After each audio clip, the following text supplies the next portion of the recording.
Good evening, everybody.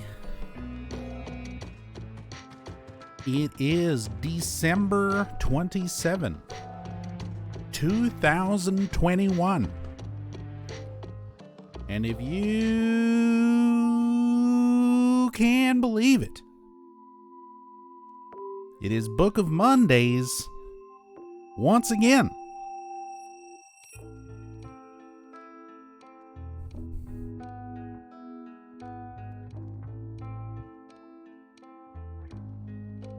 And it's a very special Book of Mondays because it's the last Book of Mondays of 2021.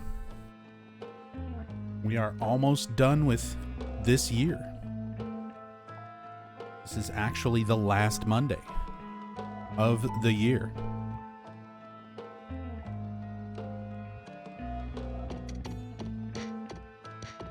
But I hope everybody's having a good night. Hope everyone had a great weekend.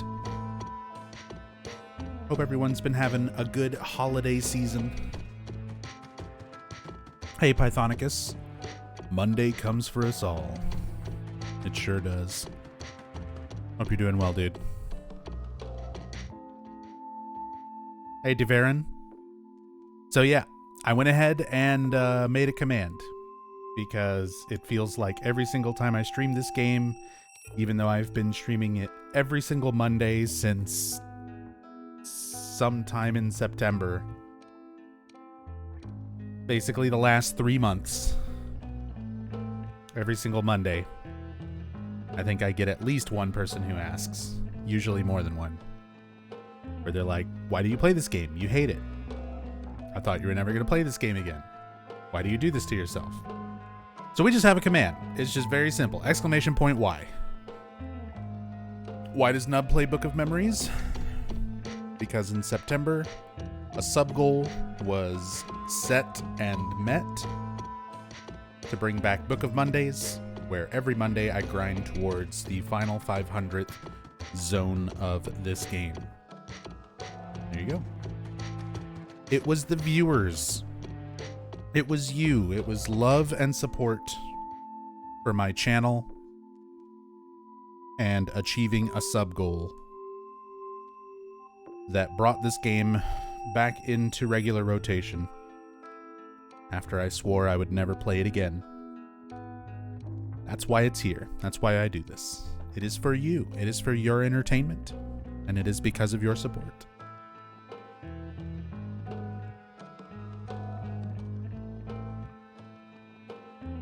What's up, Yurimi? Hey, Dimaru. Hey, Redbox Fen. Hey, Flavorful. 300 is so close. It feels like it, but some of these zones... Oh, God. Some of these zones. Only 208 zones away. Can probably knock that out tonight.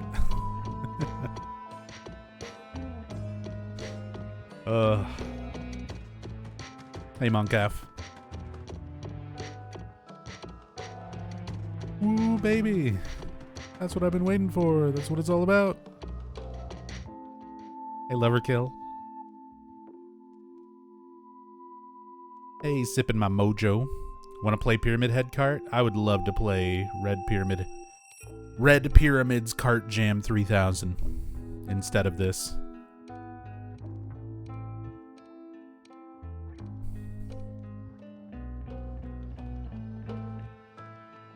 Hey, Monkey Odd. Hey, Fake Quad. Welcome. Hey, Nora. Why are we still here? Just to suffer? Yup. Existence is pain and suffering. So let's play some Book of Memories.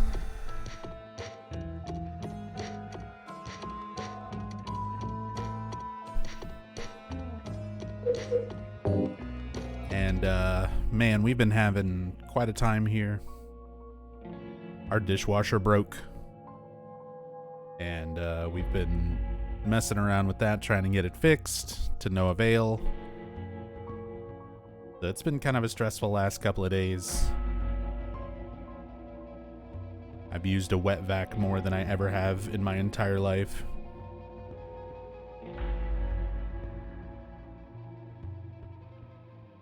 And Rachel's exhausted.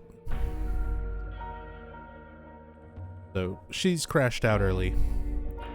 So I'm going to be going it alone. Grinding out this game tonight. Playing solo.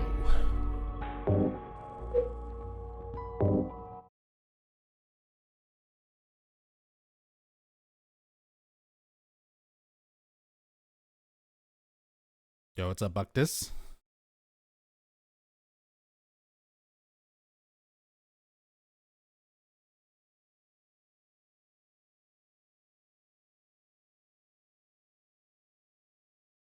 Hope you're doing well. Hey, boy. Book of Repressed Memories, pretty much.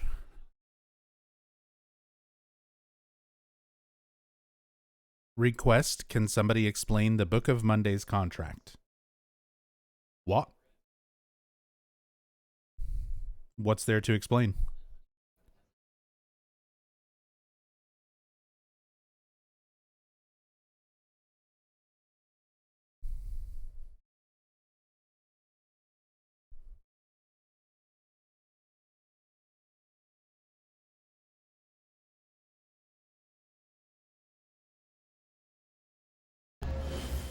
Oh, thank you for why. Hey, look at that. The command already coming in handy. There you go.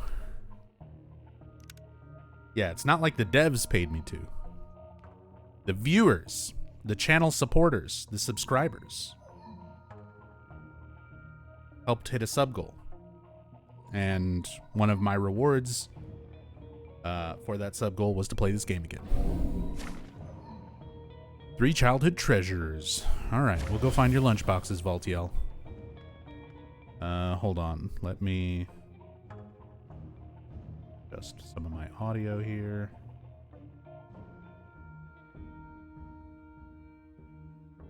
There we go.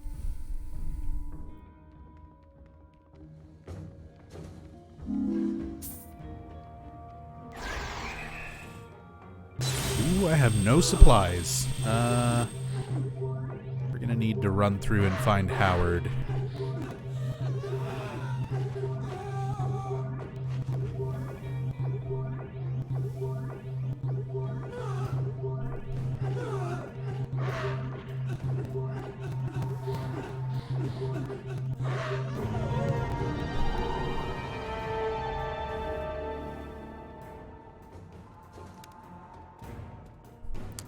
This game just plain bad or like bad? Oh, it is bad. It is legitimately one of the worst things I have ever played.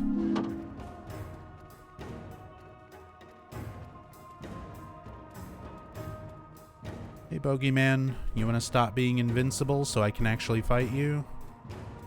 Do you feel like taking damage? There you go.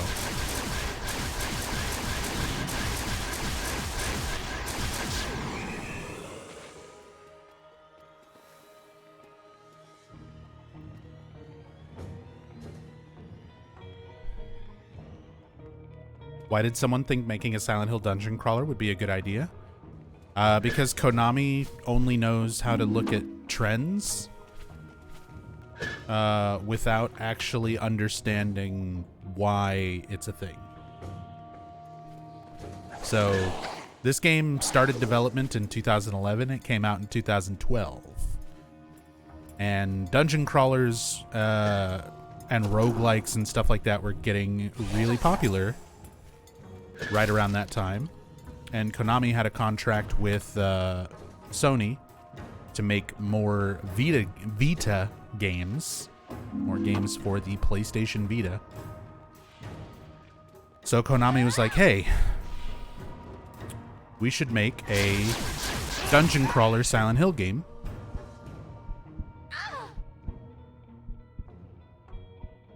Because people love Binding of Isaac.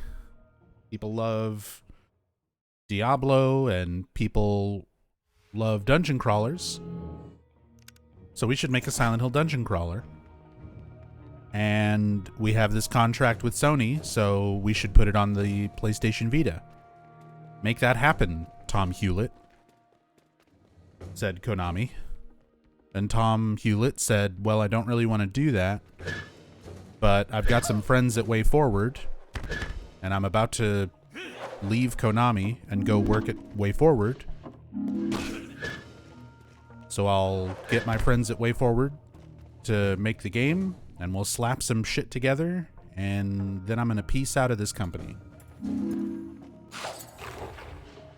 And so they slapped this game together to meet contractual obligations. And then Tom said, bye, I'm gonna go work at Way Forward.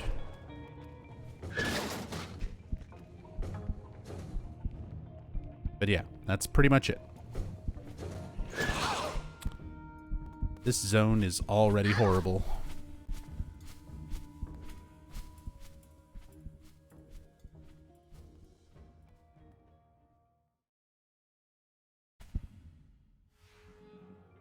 And then Tom went and made some actual good games. He did, actually. Went and worked at Way Forward, and they made like Shantae games and Bloodstained and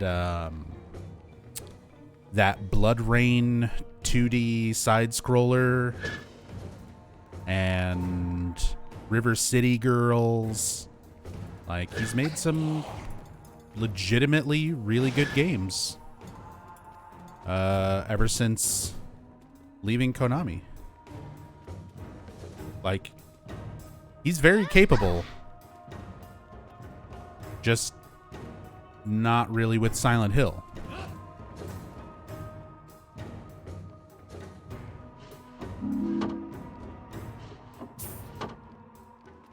Okay, so a little bit of a hack here.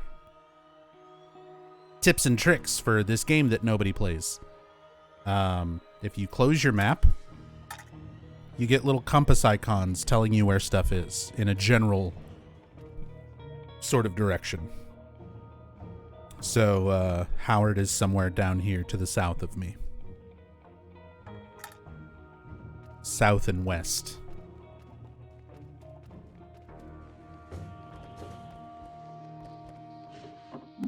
Right now, I really just need to get to Howard because I have no healing supplies or tools. And there he is. So what can I do for you? It's good to be well supplied.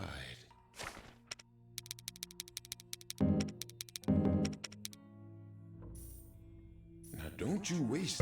They brought the ghosts back for this trash? Oh yeah. Thank you. Do just about every Silent Hill enemy makes an appearance in this game. Oh god.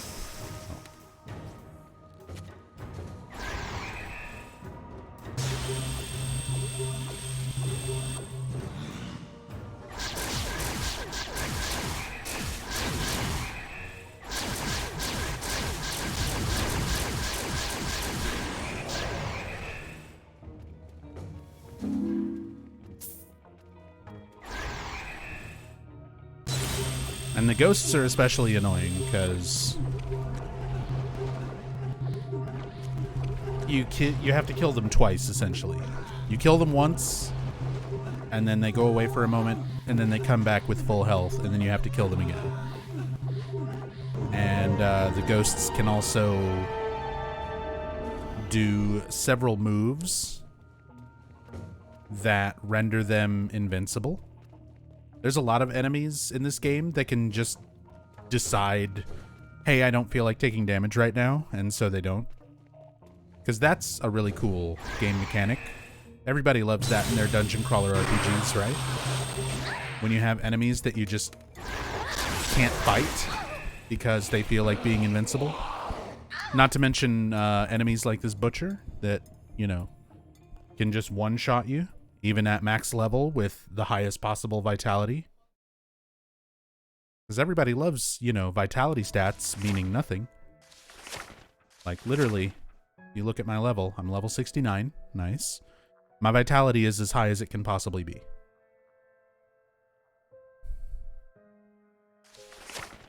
And I still die in one shot to probably about 60% of the enemies. And I died, so once again, I am out of all of my fucking plenty of- items. I think I've got just the thing. No, I don't want the fucking top hat. Give me the health. Give me the tools. Enjoy it now. You'll be back.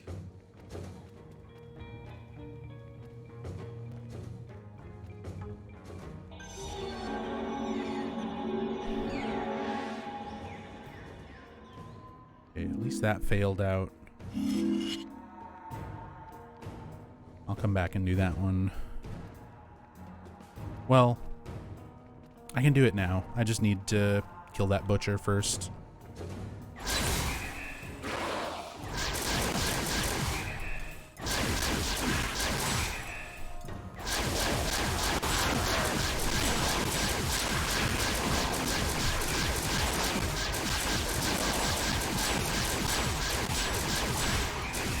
There we go.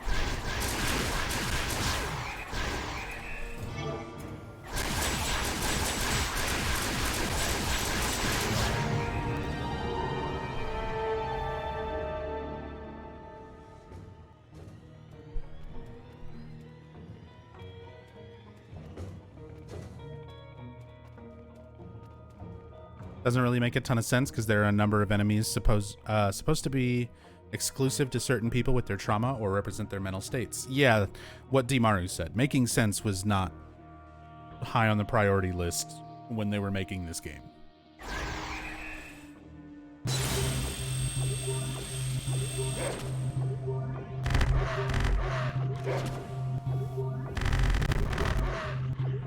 Even though it was marketed as being like a canonical entry to the overall series, it's not. It's just like the Silent Hill arcade game. It's fan service. It's, hey, look, here's this thing from this game. Hey, look, here's this thing from this game. Hey, look, here's a mention of this game and that game, without any actual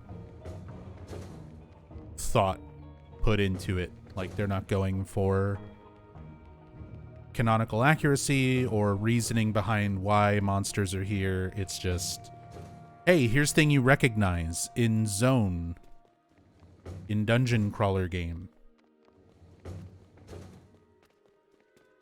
Shit, I missed a key somewhere. Well. And I'm dead. I'm dead yet again.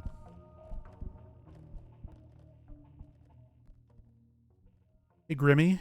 Guys, I have a problem too, actually. I'm getting into Mortal Shell and relapsing on my ETM Bloodlines addiction. Well, I've heard Mortal Shell is pretty good. And Vampire the Masquerade is good. So that doesn't sound like too bad of a problem to me. Plenty of it. I think I've got just the thing.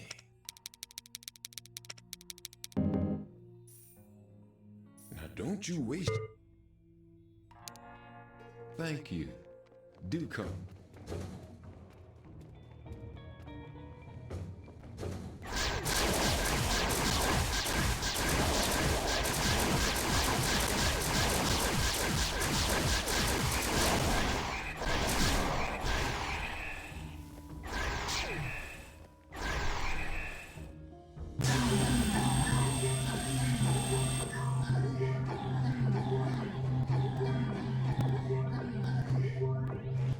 So why are you helping Valtiel, or however you spell it in this game? Same answer as the doesn't make sense that there are enemies from specific games that are specific to certain characters being in this game. Because people recognize Valtiel. Because, hey, do you remember Valtiel? That's why. That's why Valtiel is here, giving you quests to go find lunchboxes. Because, remember Valtiel? That's it.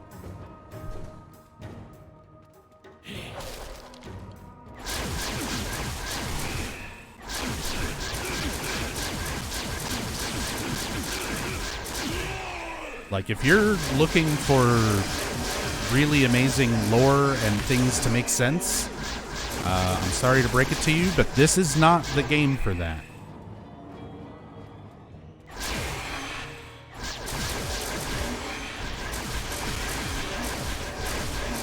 This is a slapped together dungeon crawler that even the people who were making it did not give a shit about.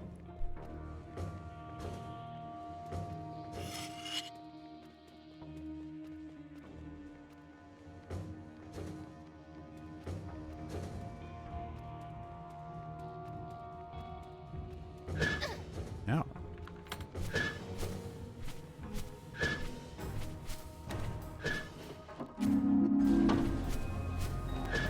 Mission complete.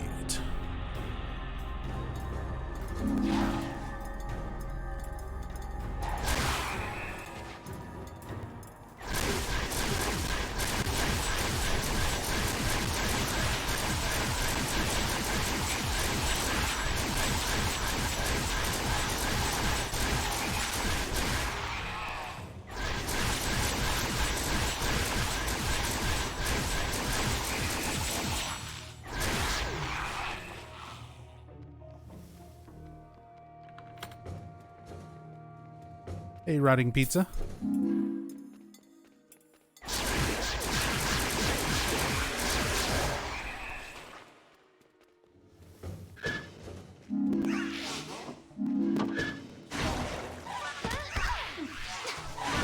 Get out of my way, fucking nurse. Move.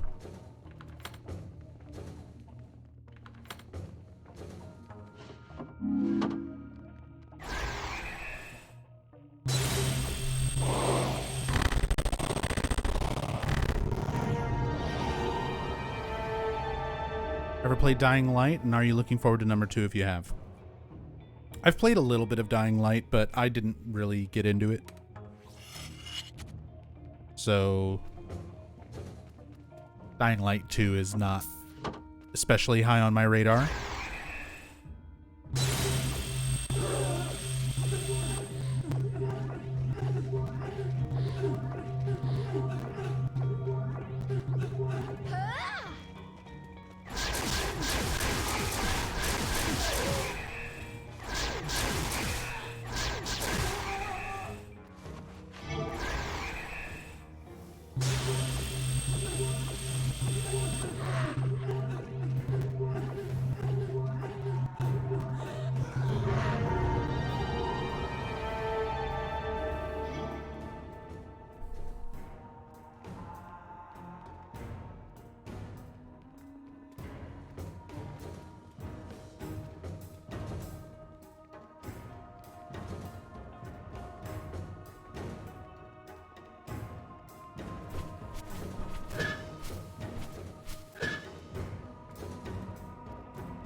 Okay, let's see if we can get back Looking there. for anything specific? Spin those memories wisely. Just gotta make it to the exit. Damn, I've lost so much. Now don't you wait. So many resources on this fucking zone. Thanks for your business. Dying like 5 times to bullshit.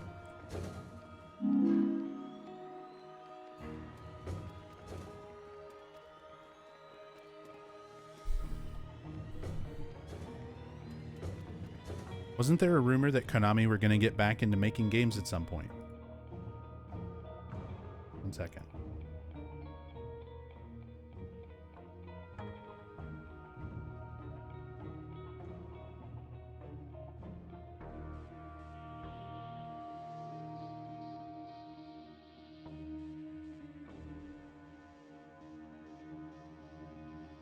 So, already announced, but release date to be determined. New Poppin' Music, Welcome to Wonderland. Jubeat 2020 edition. Quiz Magic Academy, Mugen no Kagami Kai. Throughout 2021, Beatmania IIDX 29 Cast Hour. Baseball Collection Season 2021. Sound Voltex Exceed Gear. Sound Voltex Valkyrie Model. Uso Shinki Armored Princess Battle Conductor. This is from 2020. Beatmania IIDX 28 Bistrover. Dance Dance Revolution A20+. Mahjong Fight Club, Jifang, Quiz Magic Academy, Kibo no Toki, Baseball Collection Season 2020. 2019 was Beatmania IIDX Lightning Model, Gitadora Next Plus Age, Nostalgia OP.3, Beatmania IIDX 27 Heroic Verse, Quiz Magic Academy Kiseki no Kosa X Cross Voyage, Dance Dance Revolution A20, Sound Voltex Vivid Wave, Baseball Collection Season 2019. You get what I'm saying. Konami still makes games. The question you're asking is, isn't there a rumor that Konami's going to get back to making the series that people care about? Such as Metal Gear Solid, Castlevania, Silent Hill, etc. In which case, yeah, there's always rumors that they're going to get back into that. But the thing is, Konami is not hurting for money. Konami is a huge multi-conglomerate company that does a lot more than just video games. And has been doing a lot more than video games for a long time.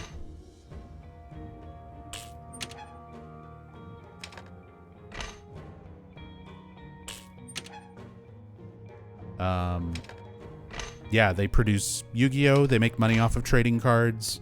They make gambling machines, pachinko games, slot machines that they make money off of. They run insurance companies and health spas in Japan.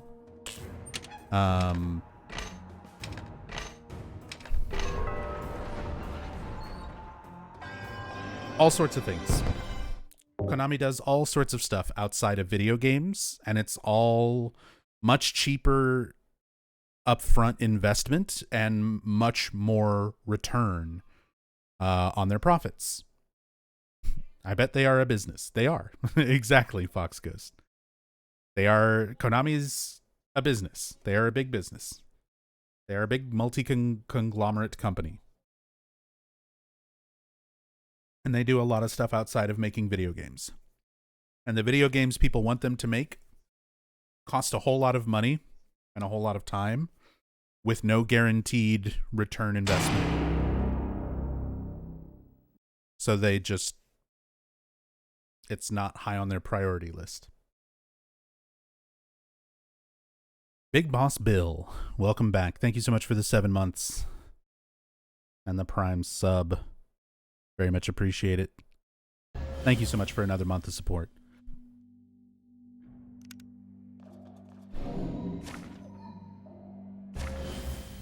Ugh. Steel enemies.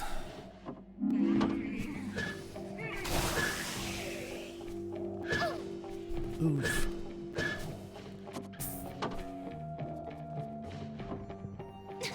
It's okay. You probably didn't notice me bleeding. Fuck you, Rorschach.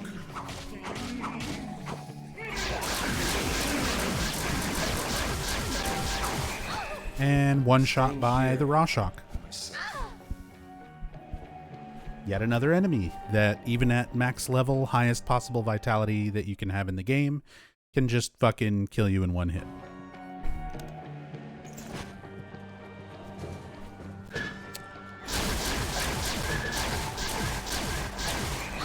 And did it again. As they also don't get stun locked by a lot of weapons, including my lasers.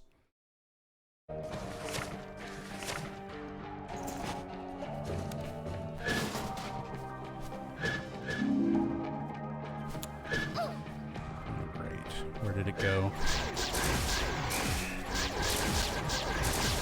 Fuck off, air screamers.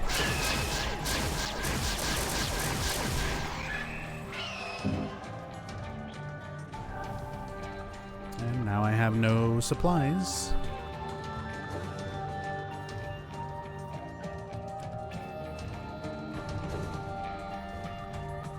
Thanks to this one bullshit enemy. In the very first room of the zone. There it is. Give me my shit. At least a little bit back. Alright. I gotta do slightly different strats compared to playing with Rachel, because playing solo is a lot more rough than playing multiplayer for various reasons. So I kind of need to map everything out first and then go back through and clear challenge rooms after mapping everything. Where did Get 'em Meg come from? Been trying to find the vid. It's a Plague of Gripes vid on YouTube. I think it's titled DBD in a Nutshell or something like that.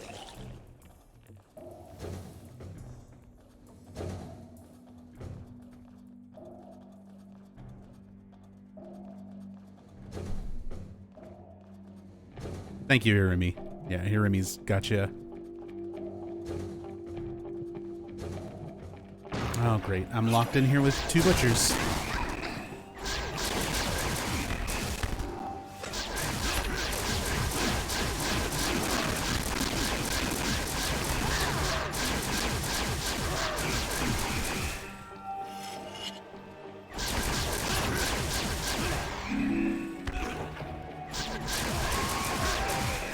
And he just throws a cleaver at my face and kills me in one shot. Does this game even have a story? It does. The first 21 zones of this game covers the quote-unquote plot. It's not good, but technically there is one. And if you want to see my full story playthrough of it, it's in the Silent Hill playlist. Exclamation point VODs, VODS in chat to get a link to that.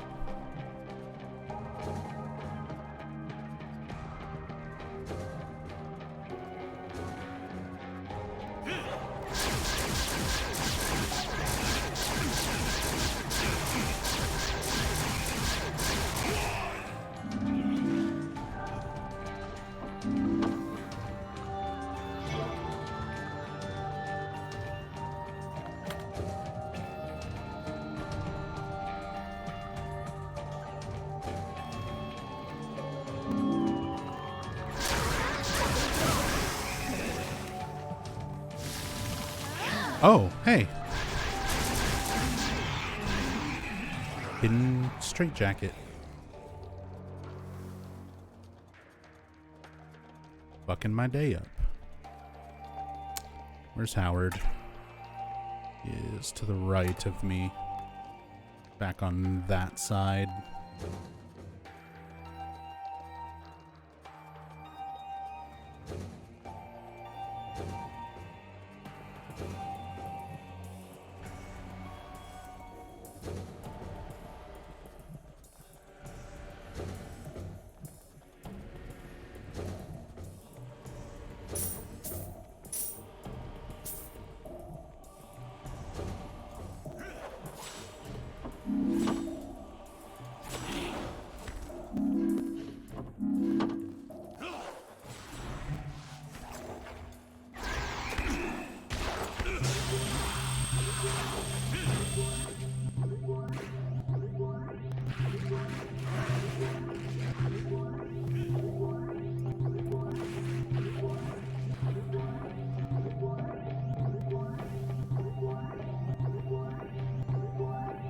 That butcher barely takes any damage. This is gonna take a while.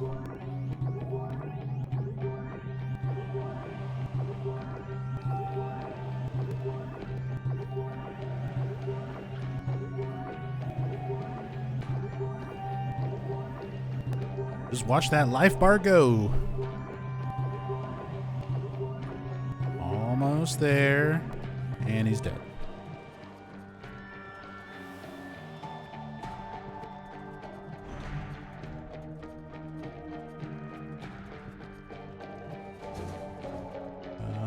Howard is north of here. Oh, good. Like hell, kid. I think I've got just the thing. Oh, good. I do believe you're safe. RIP DBD was fun while it lasted, sometimes anyway.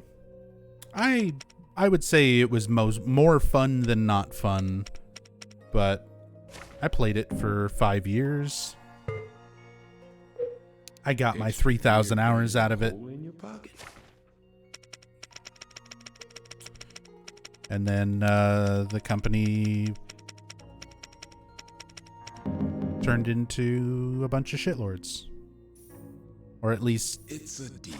the people making partnership decisions and choosing to partner with like scummy NFT Good companies luck out there. did some really shitty things. So yeah, it was fun while it lasted, but 5 years and 3,000 hours, that's better than most games out there. But yeah, I'm pretty well and good done with Dead by Daylight.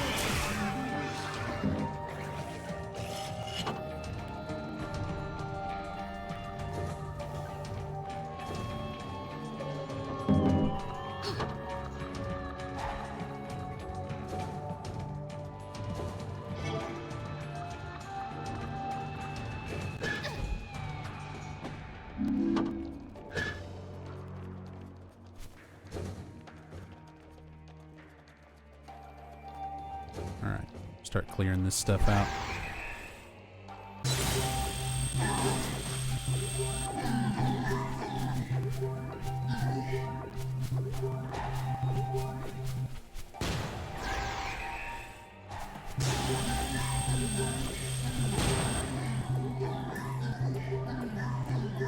Is it bad I still don't get what NFTs are? No. It's not very simple to figure out. It took me quite a bit before I really understood what they were, how they work, and why they're so bad. But essentially, short answer is it's the new hot way to launder money, scam other people out of money, and really horrendously fuck up the environment all at the same time. It's called being efficient.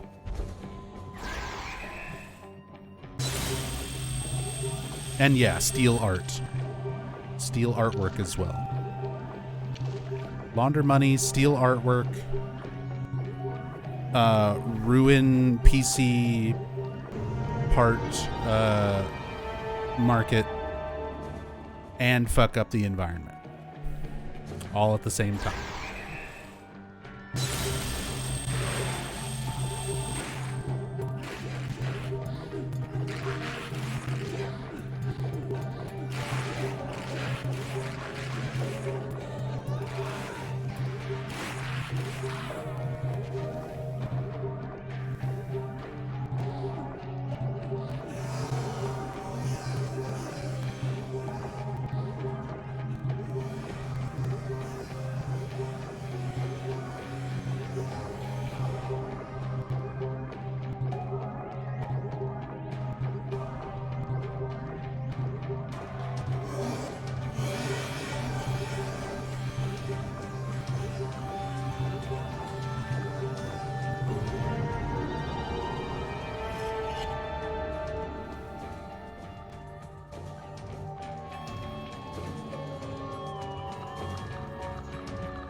This game's basically forget survival, become beam turret, except for the things that ignore being stun locked by beam turret.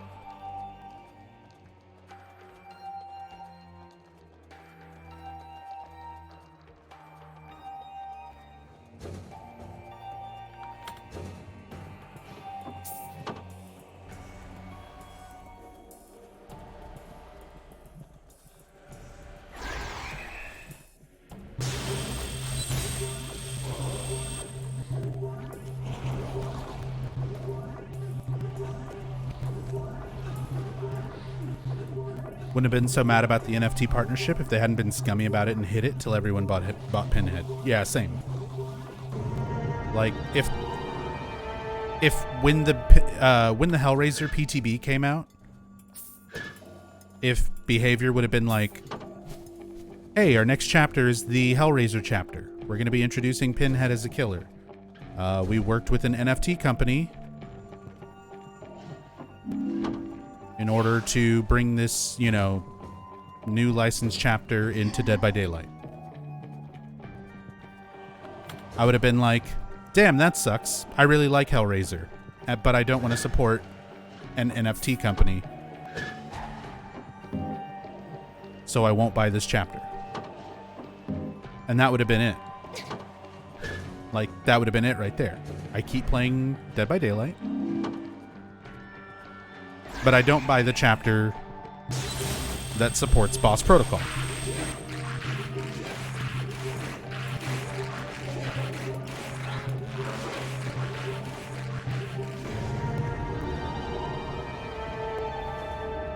So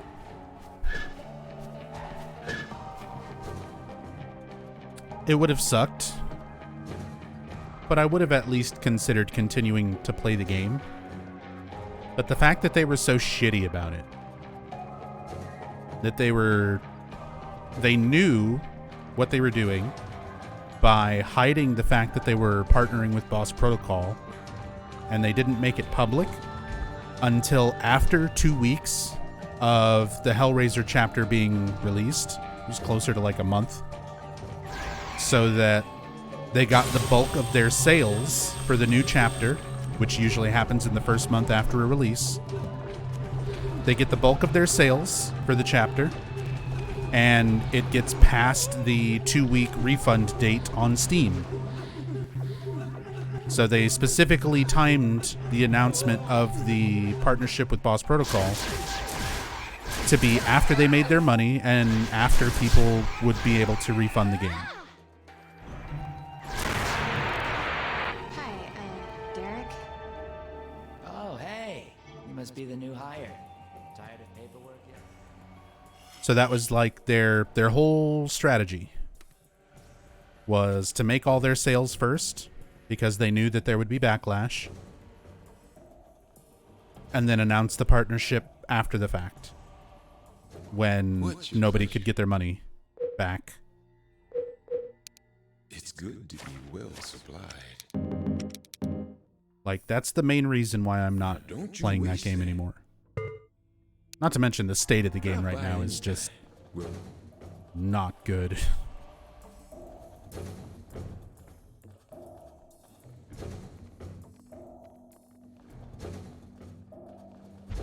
Yeah, there was a lot of the devs, a lot of the people who worked on the Hellraiser chapter didn't know about the NFT partnership.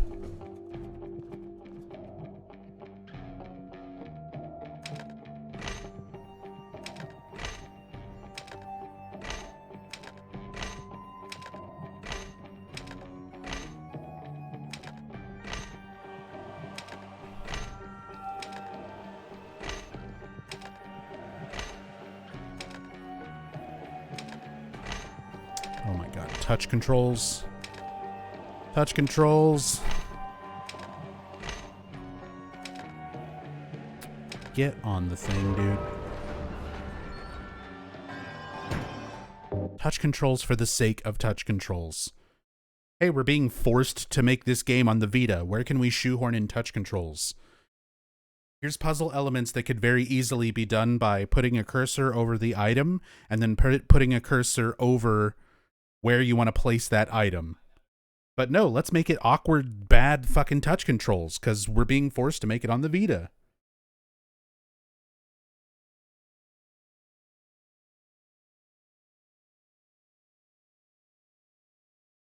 Konami says we have to make use of all of the Vita functions.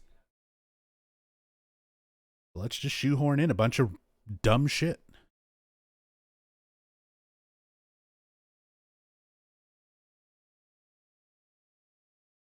Ugh.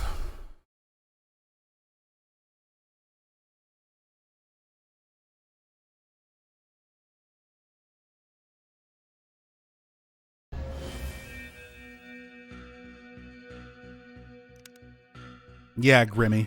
The way that they handled it was just awful all around. They were scummy about how they made the PTB. Like Sassam said, they used Doug Bradley voice lines to try to push sales that they knew they weren't going to actually include in the final game.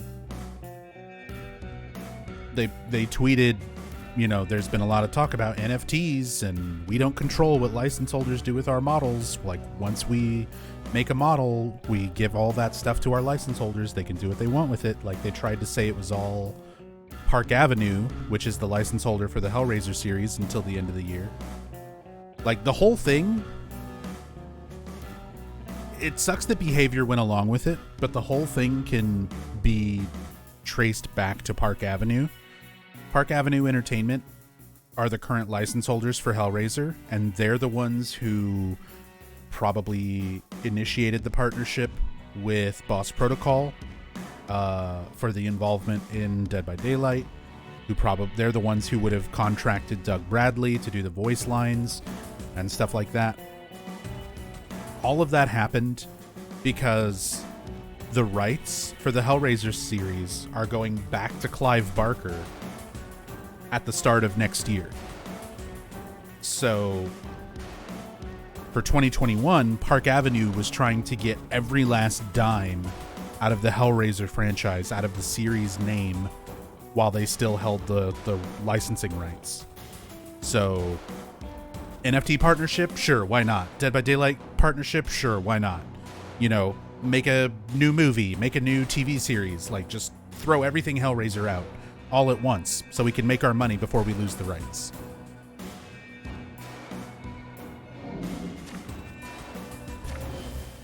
Like, that's 100% just Park Avenue trying to make as much money off of it before they lose the rights as possible.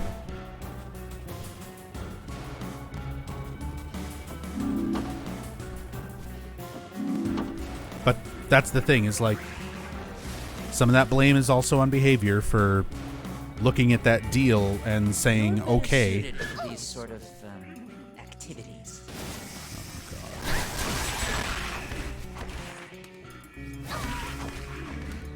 Alright, well, if I'm gonna have to fight a fucking Raw Shock, I'm not fighting it in there.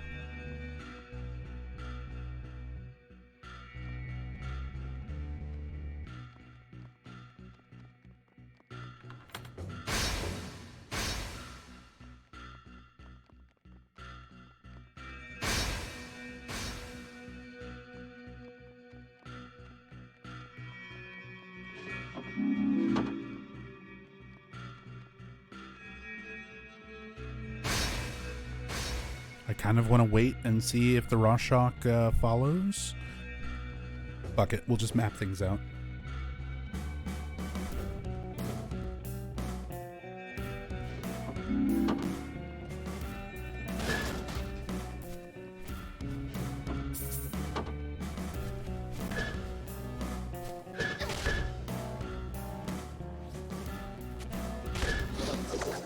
No, don't you fucking one. Okay, we gotta kill these.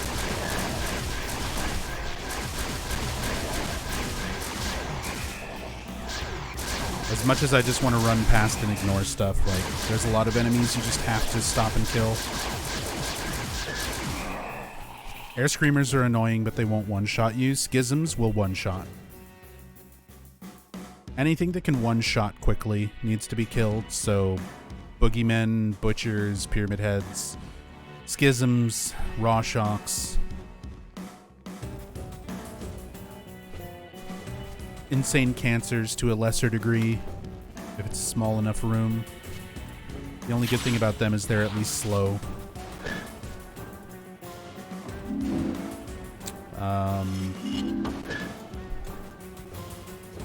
Straight Jackets.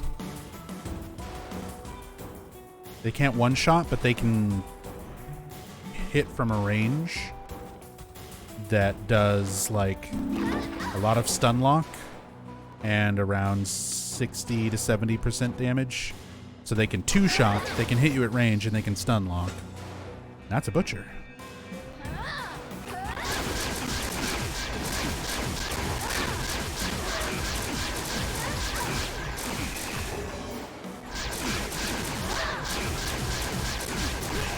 There we go.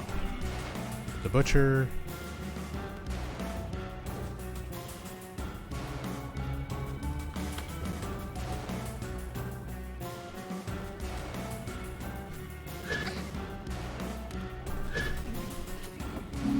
Another schism. And a straitjacket. Need to kill the schism, need to kill the straitjacket. And that's why we need to kill schisms, because he just ignored my lasers, decided he didn't feel like being stun locked right now, thank you very much, and I'm just going to kill you in one hit. Because fuck you, that's why.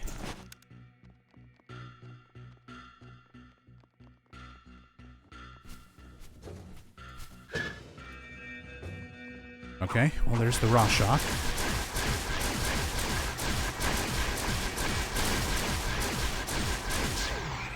That's dead.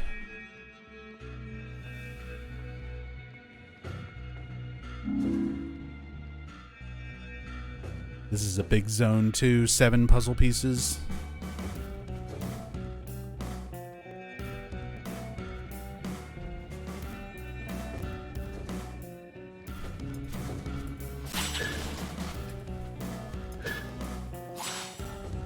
Needlers are also pretty dangerous.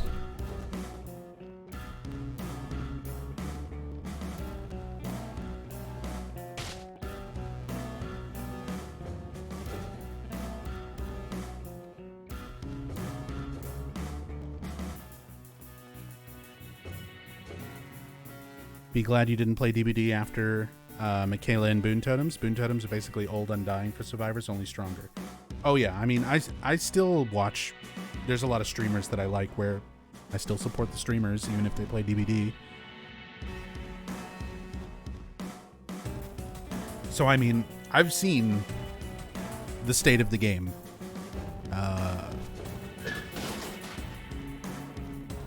With Boon Totems and everything else like that.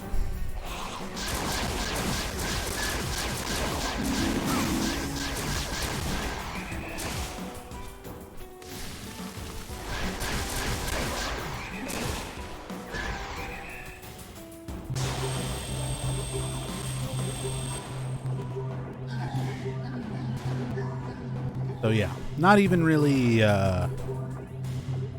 really upset about like not playing the game.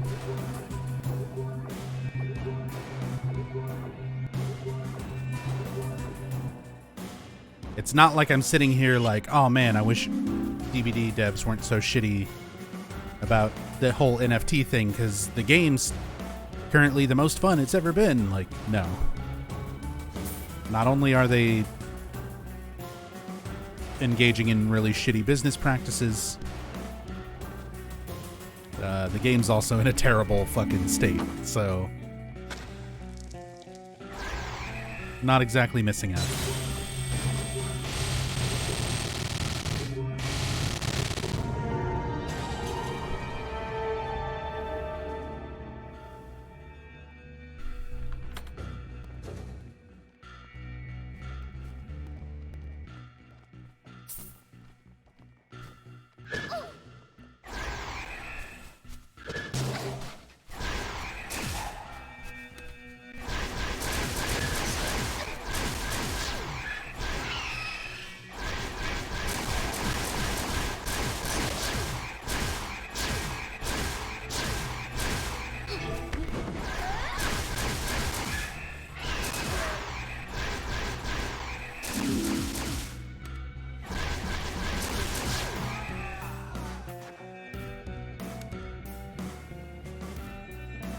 Oh shit. Motherfucker. The schisms are programmed, like, because they're one-shot enemies. Their AI is literally programmed to just go sit by doors and wait. Wait for you to try to run to a door. Like, they'll just sit and camp a door so that they can try to one-shot you as you're running through.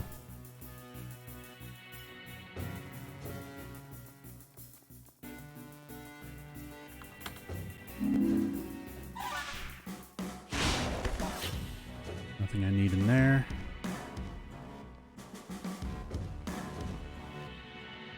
See, I don't even play Dead by Daylight. It's still got to deal with campers. I got to deal with fucking door campers. And they one-shot, so they're no-ed door campers. Oh, speaking of door campers, there's Pyramid Head. Another one-shot enemy stuck right next to a door. So that once you run into a room,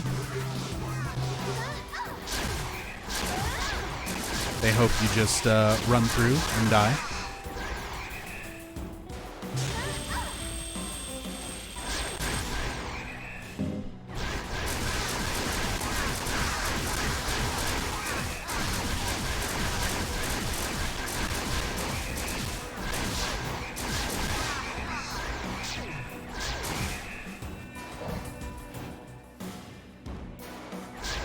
Quit summoning fucking bugs.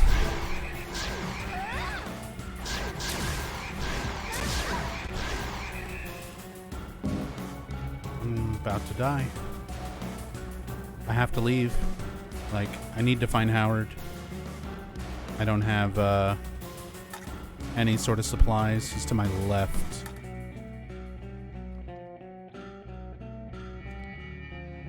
And there's not actually even any rooms that go left, so... Oh man, this sucks. Sucks.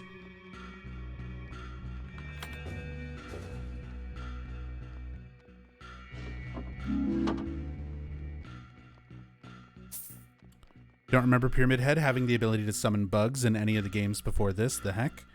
You remember the Silent Hill movie where Pyramid Head shows up with a whole bunch of bugs? Do you remember? Do you remember? Do you remember Silent Hill Homecoming, where they mimic the movie and Pyramid Head shows up with a bunch of bugs? Do you remember? Here's your answer. Remember the arcade game where Pyramid Head shows up with a bunch of bugs?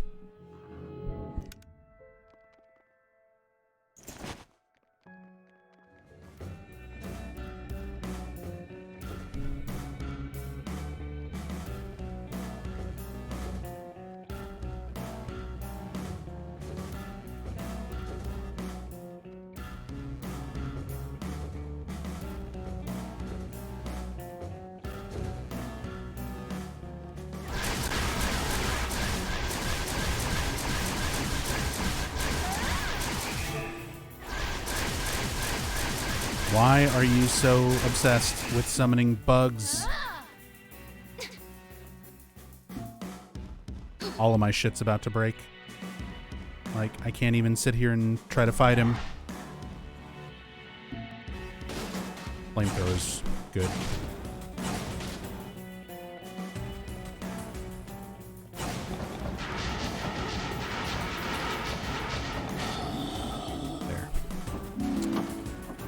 Luckily, my flamethrower was still in decent shape, not about to break.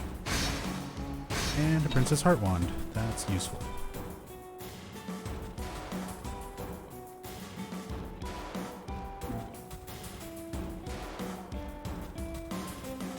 Okay, let's put down this one that's about to break. Pick up the flamethrower. Gotta go get Howard. Should be up and left. And then back down.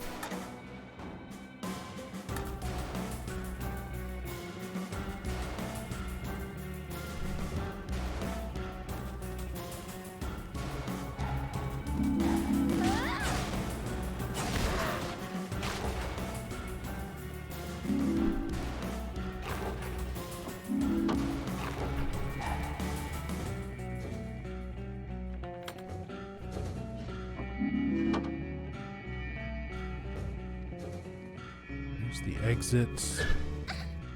Oh. Fuck, dude. I'm about to die. Just trying to get through here to get to wherever Howard is. Please let this be him.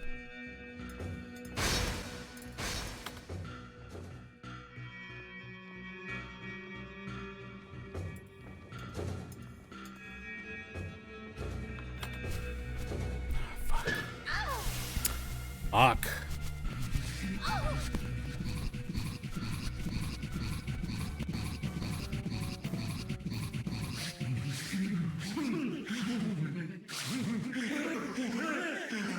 Oh, God.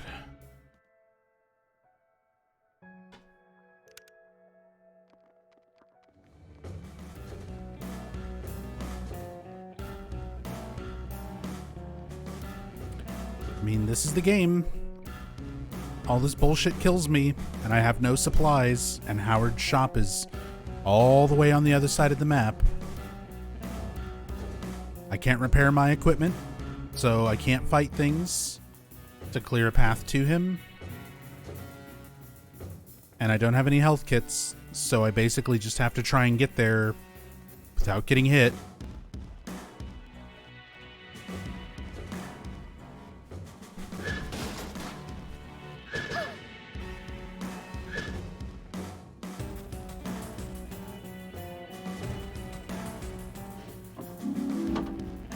Got one health kit.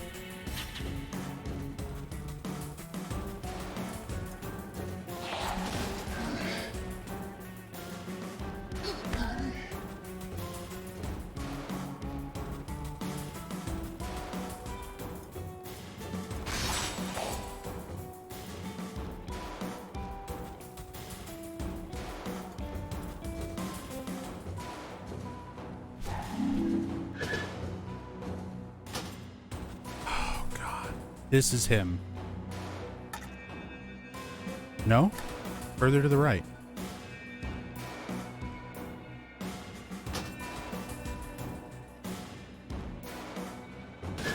Son of a bitch. He's behind a locked door, because of course he is. Okay. Alright.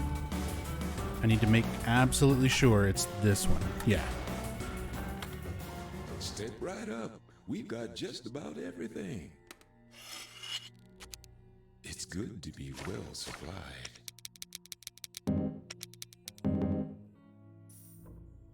Thank you kindly.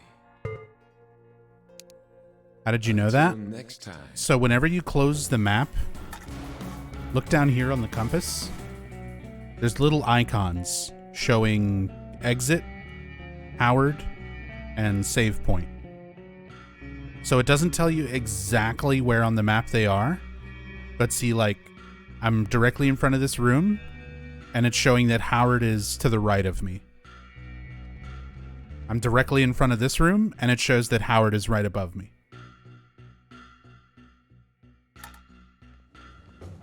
Take your time. There's plenty of it. See you again.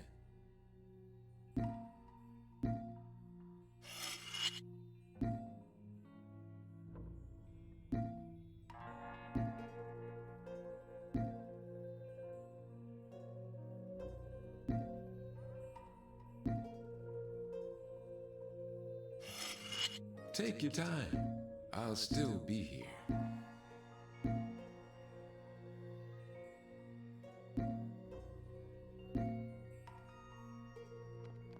Cutting straight to business, I see.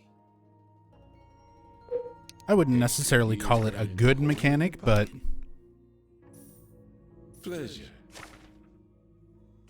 it's one of those things that, like, I'll take what I can fucking get.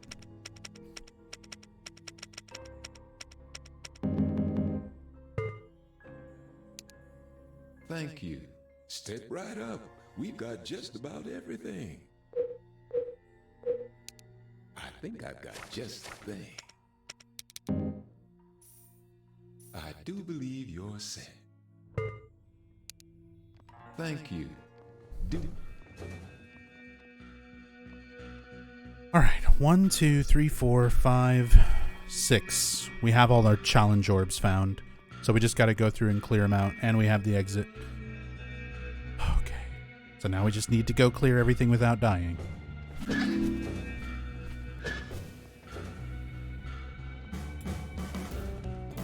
You need ammo for those? No. Princess Heart ones are just regular weapons. They degrade as you use them, and you repair them with wrenches. Ammo is for firearms only. It is just guns. So, don't need it for flamethrowers, don't need it for wands. No.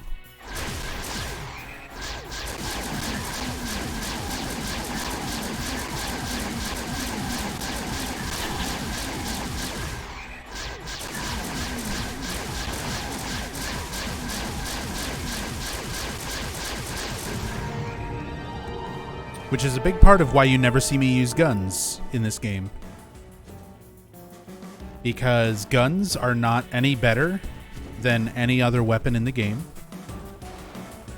Like, they're not stronger, they're not more efficient in any way. And they take 2 resources instead of 1. You have to put ammo in them, and you have to they still degrade on use, like any other weapon. So you still have to repair them with wrenches and put ammo in them. And they're not any better than flamethrowers or laser eyes or anything like that. Like, guns are objectively worse.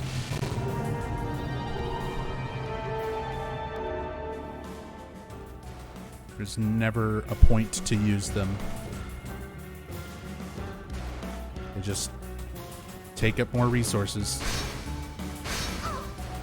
Good lord, why did I take so much damage from a fucking floor trap?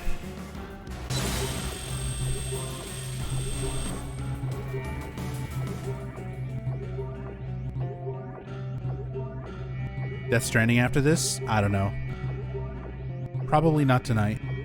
It's been a very long day. We've been dealing with a lot of stuff in real life. We had our dishwasher break, and that's been a big pain in the ass. We've been dealing with that since this morning. So,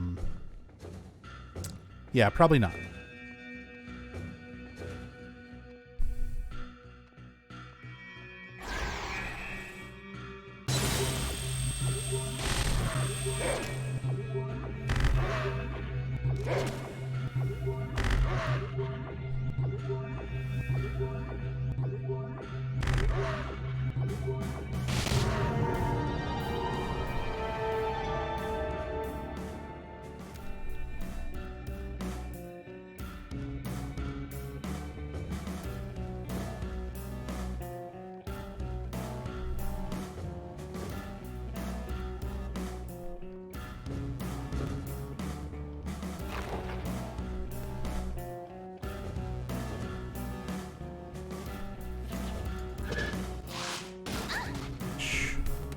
Cool.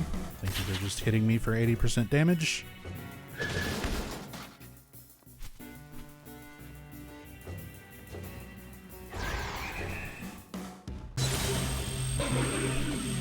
Oh, timed hits.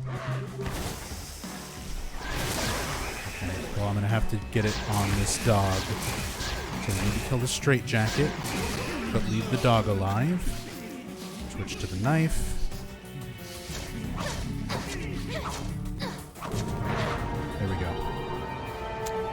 Oof.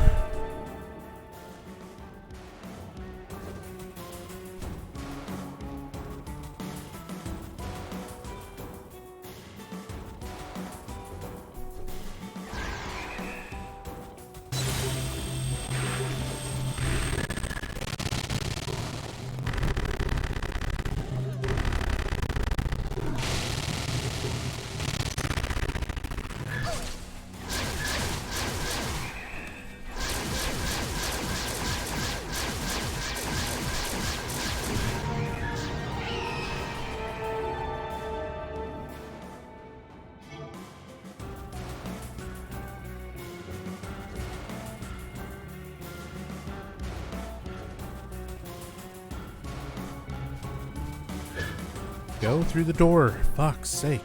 All right. Up. Right.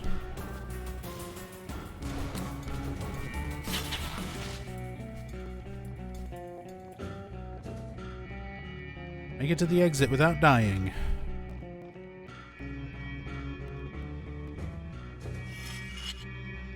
Oh, fuck. And I have, like, no supplies.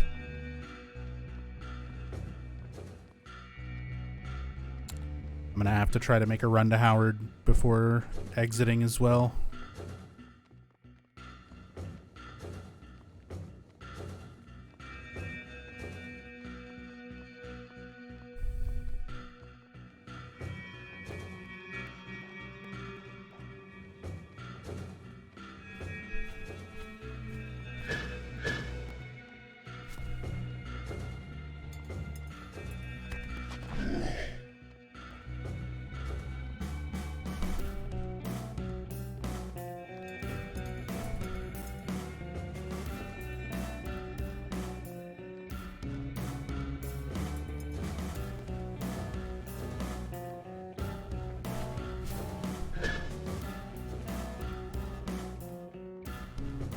What's your pleasure? I think I've got just the thing. I do believe you. You know where I am if you need me. Alright, now we just need to make it back to the exit.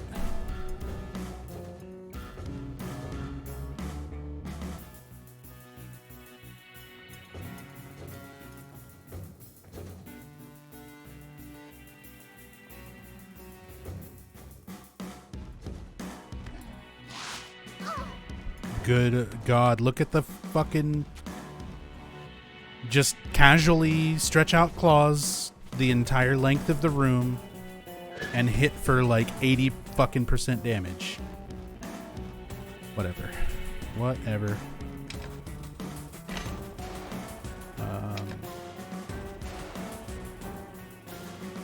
It's the smallest. Either this one or this one. What's that? Left or right?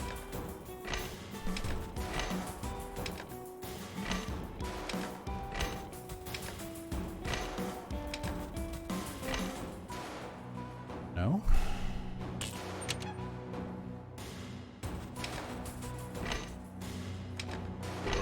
There.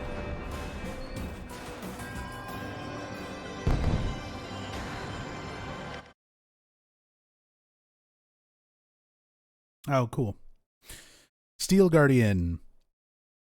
50% chance the game breaks.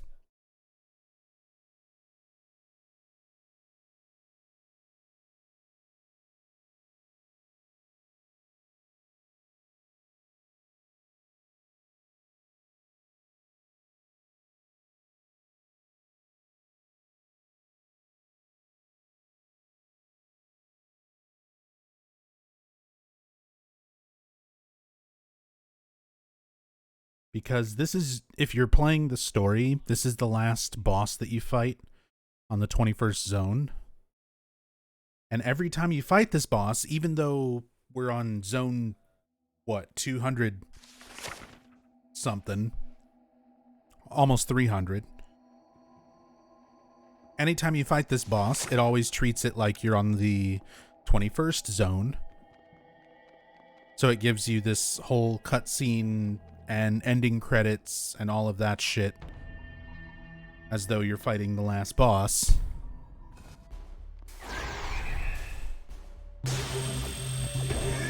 Which sometimes causes the game to just break.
Let's see if the game breaks.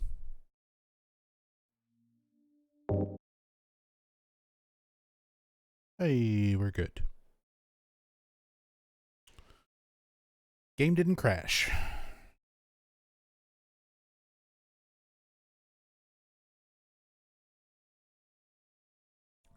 It's seriously like a 50% chance that that boss will just crash the game when you're playing it on these late zones.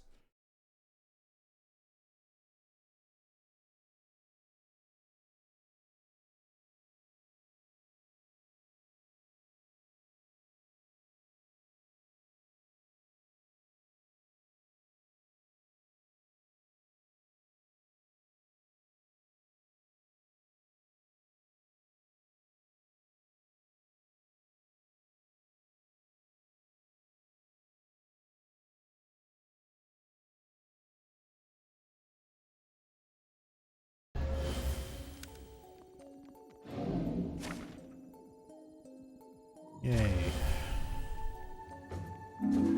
There's gonna be all sorts of horrible boss creatures.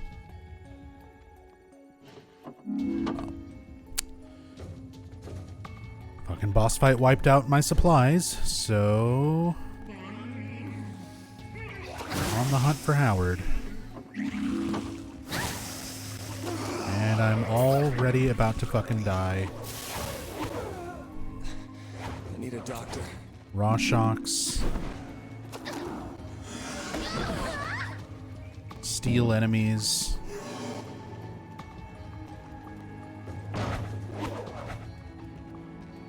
Straight jackets. And I'm already almost fucking dead. Oh, good fucking God. This is not gonna go well. And there's death. This is gonna be a rough zone. They're all fucking rough zones at this point, but... oh, God. I just don't have the supplies to deal with stuff.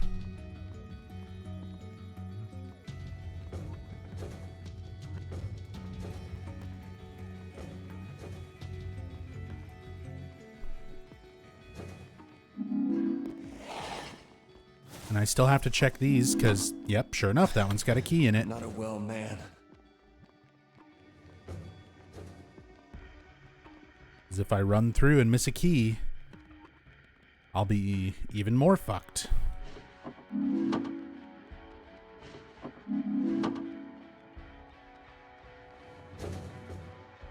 Okay, Rorschach.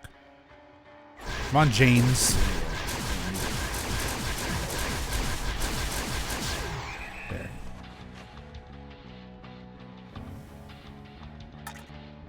Howard is to the right and down of me.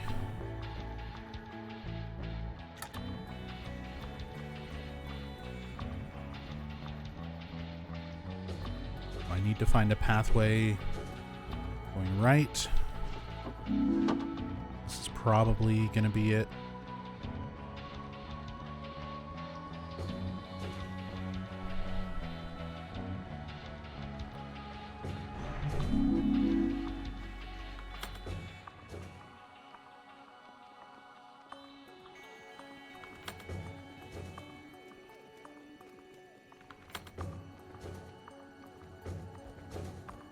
Oof. Leave and reset them. Go in. Yep.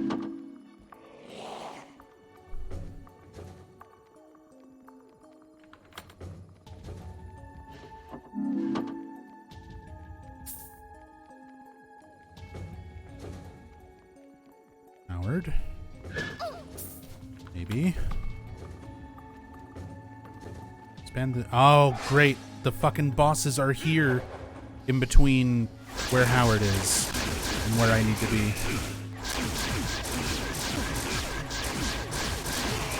Alright, 1 health kit. 2 wrenches.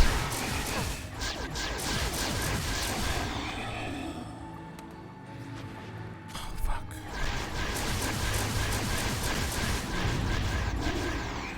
Boogeyman is just healing himself because it's bad enough that he can just decide to be invincible like he is right now.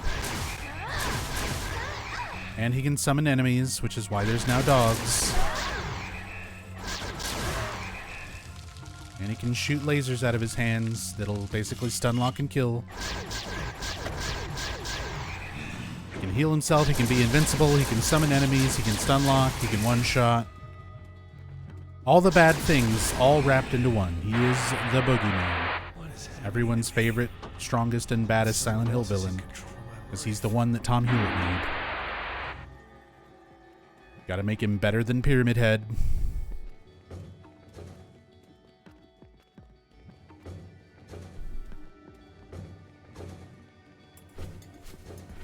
Fuck. Let me out.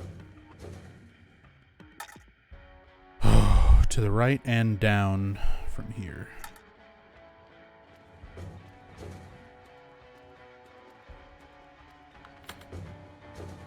Come on, give me a UFO. Worst artifact in the game, baby. Let's go. Stone of Maxwell. Actually the worst artifact in the game.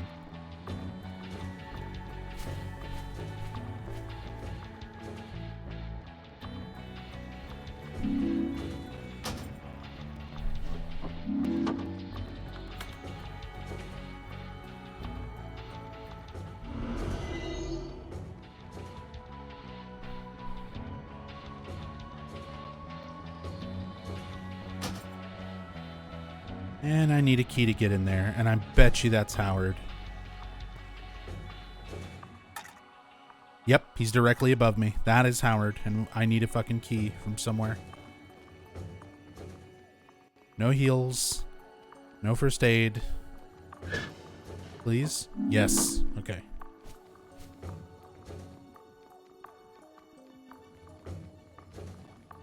Hopefully it's just one key.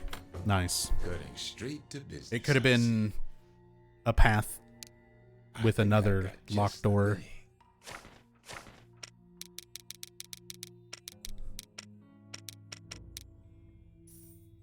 Now don't you waste. I can buy it for a decent price. It's a deal. Oh, I've burned through so much memory residue already from all my deaths.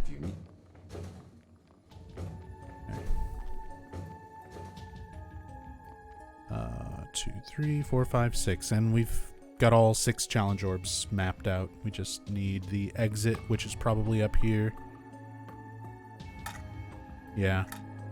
So exit's probably this pathway going up. We just need to clear these on the way back.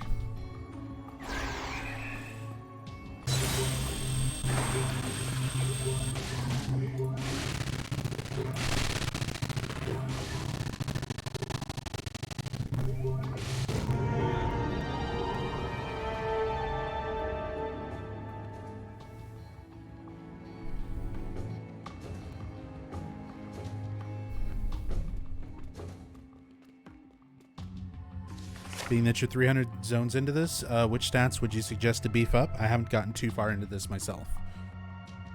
The stats, for the most part, don't matter at all. I would say the only 2 stats that are going to really make a difference in the long term are intelligence, because that is going to give you a buffer when you step on traps, like poison traps, so they don't affect you immediately. You have like a little bit of time to move off of them without them affecting you.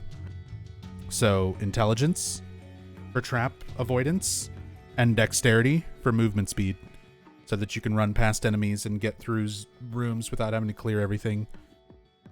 Everything else is not going to matter at the great long term of this game.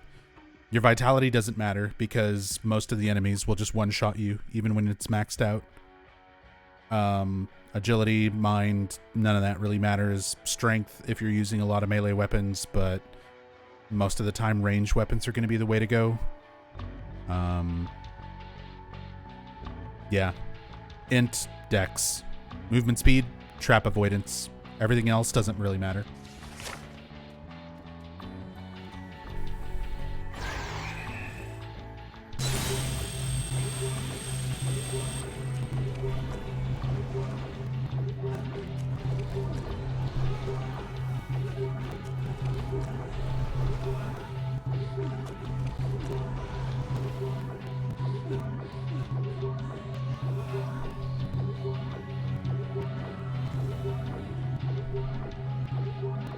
Only guns use ammo, Gar.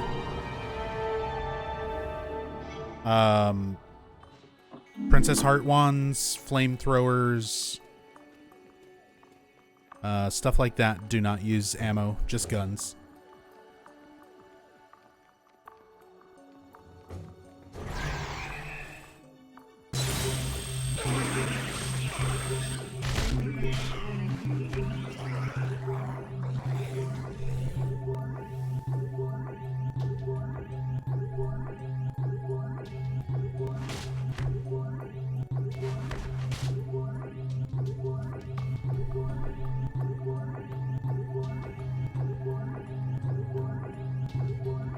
Spawn tremors faster, please. Thank you.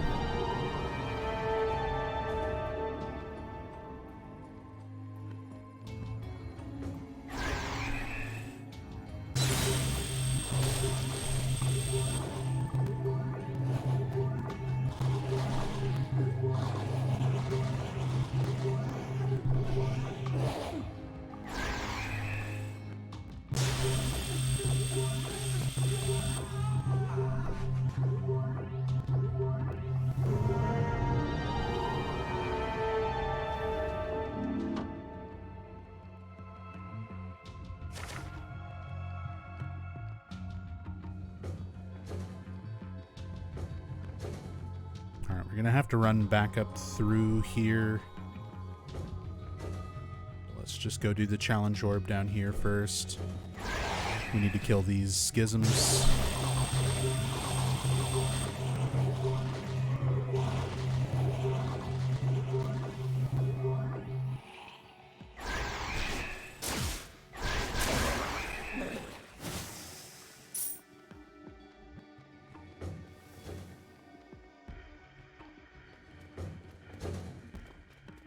Kill this.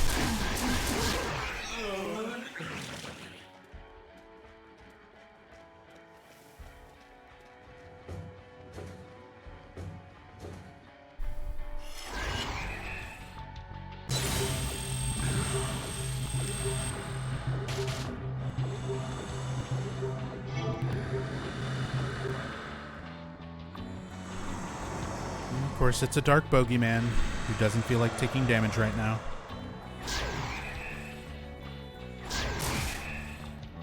Now he does.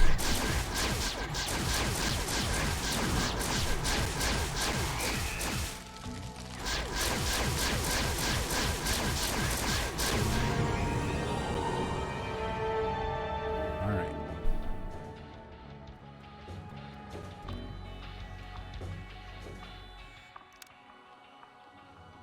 One more room.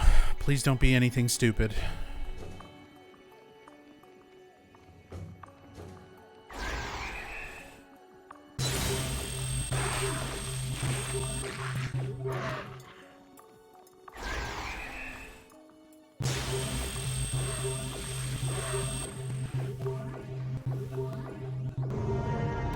Nice.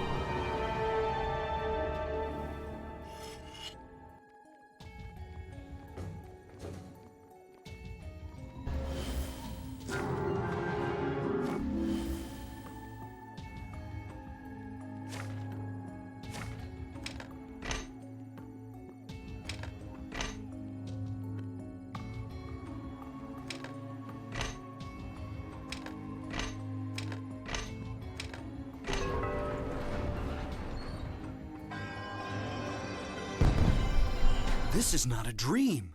What's happening to this place? Hey, Michelle.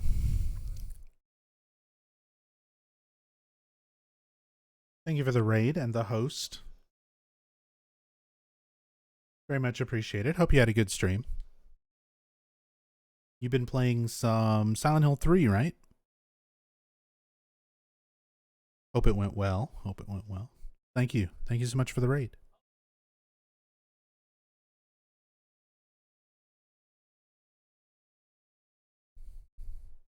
I would much rather be playing Silent Hill 3 instead of this.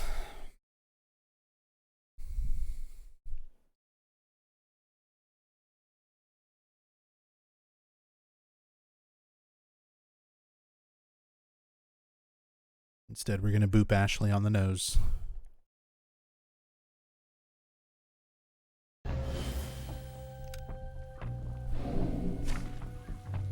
Painted by toxic denizens. Great. Great.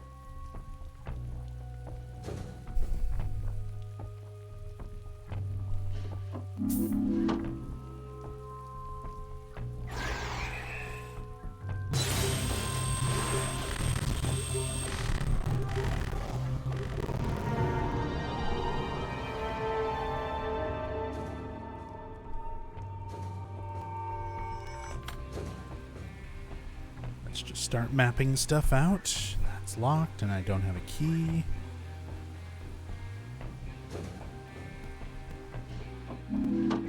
Schisms.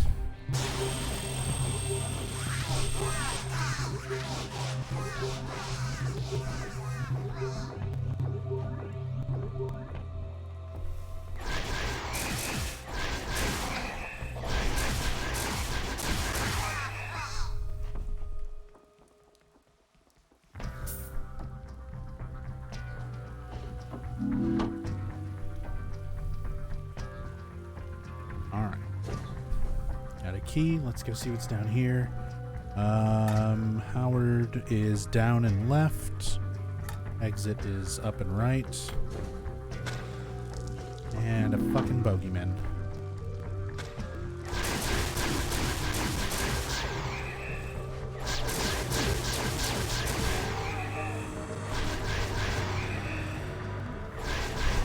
Come on, bud. Come on, bud. Just take damage for me.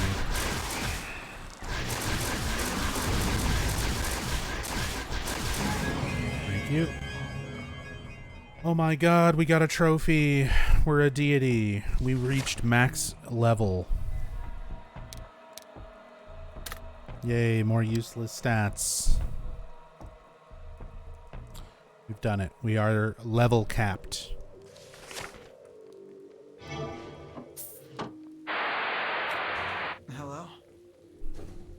This is Matt. Hello?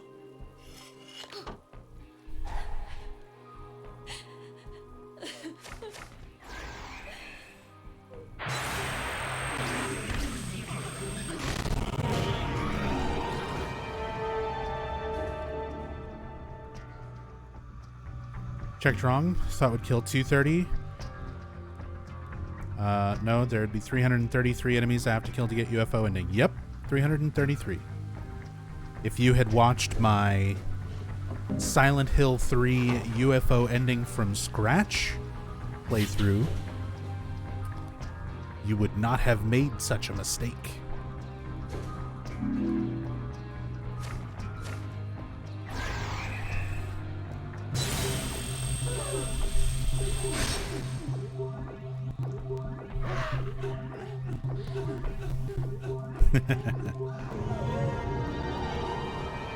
I'm just messing around.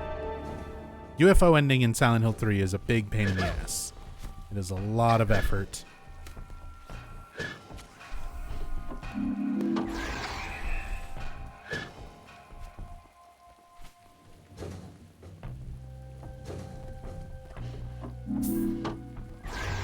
Four schisms. We gotta clear this room.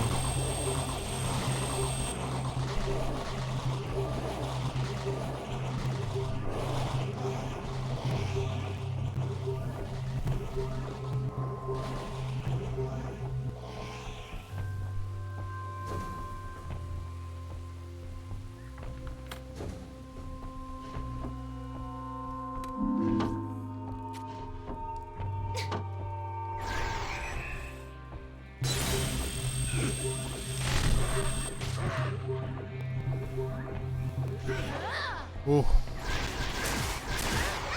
No, no, no, no. Quit throwing things. Just die. Just go die in a corner. Thank you.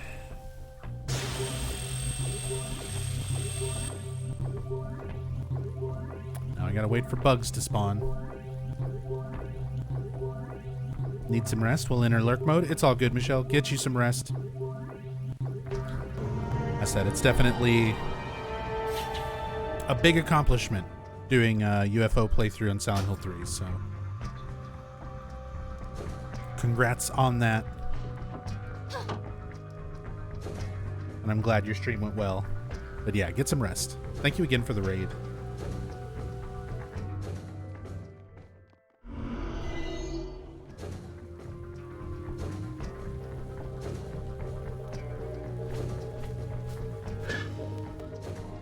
Looking for anything specific? I think I've got just the thing.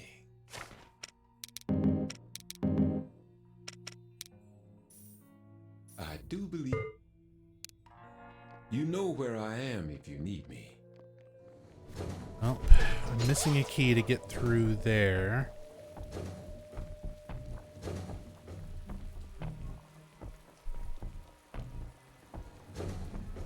Is it? No.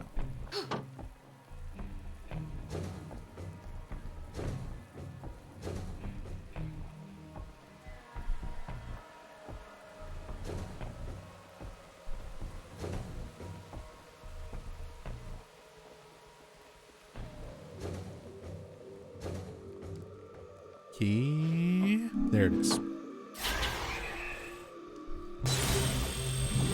But this is our last room.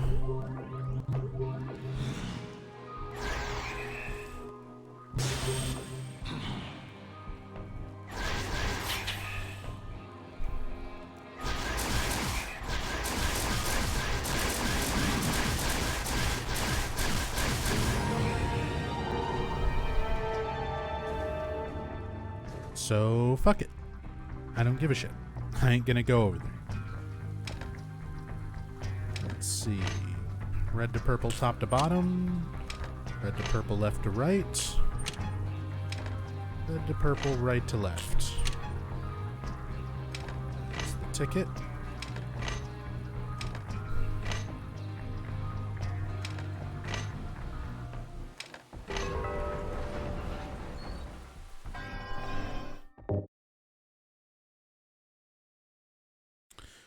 Zone 297.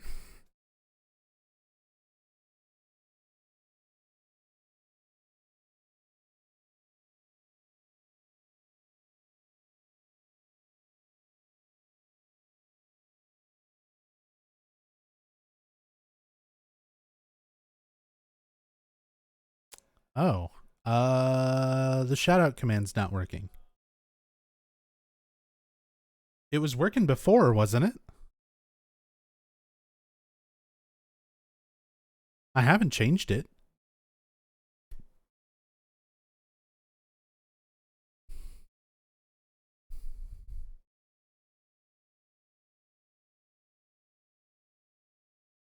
There it is.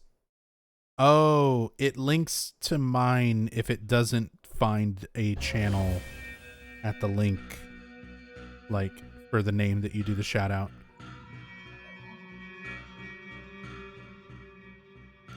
Weird.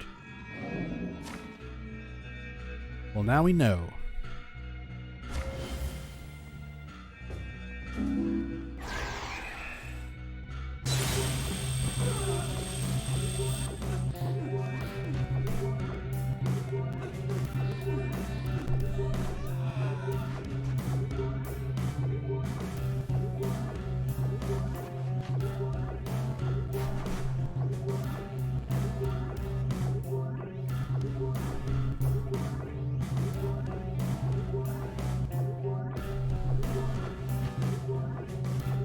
Nah, it's all good.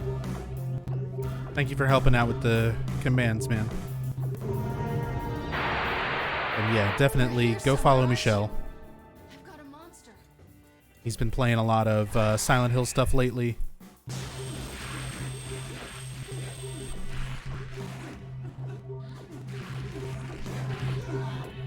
And he is a big, big supporter of the channel.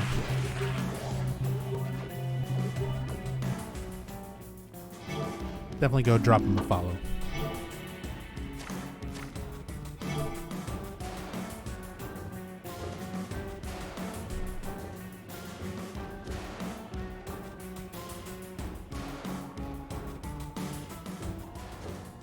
I've been waiting for you. Feel free to have a look around. It's good to be well supplied. Enjoy it. Thank you.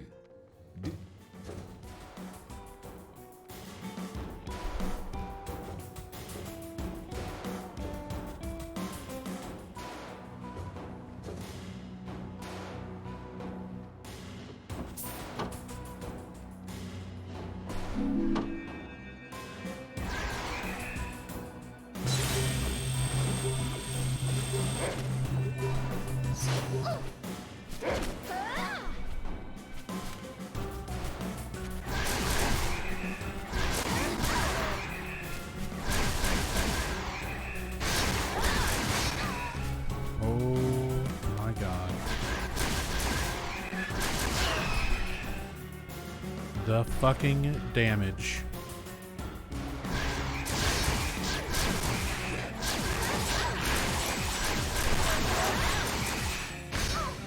You gotta be kidding me. Everything is doing so much damage, man.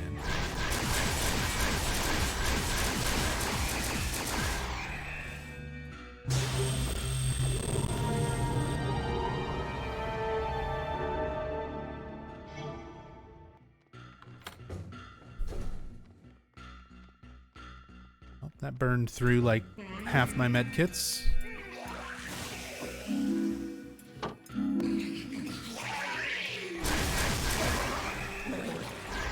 Gotta clear shit.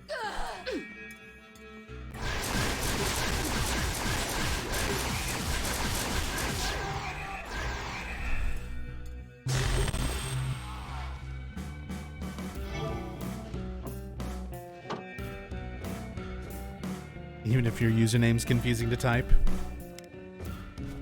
Honestly, like, I will say, if you need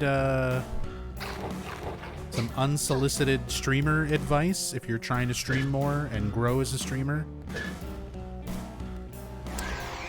I would say make your name easy to find. Easy to find, easy to spell.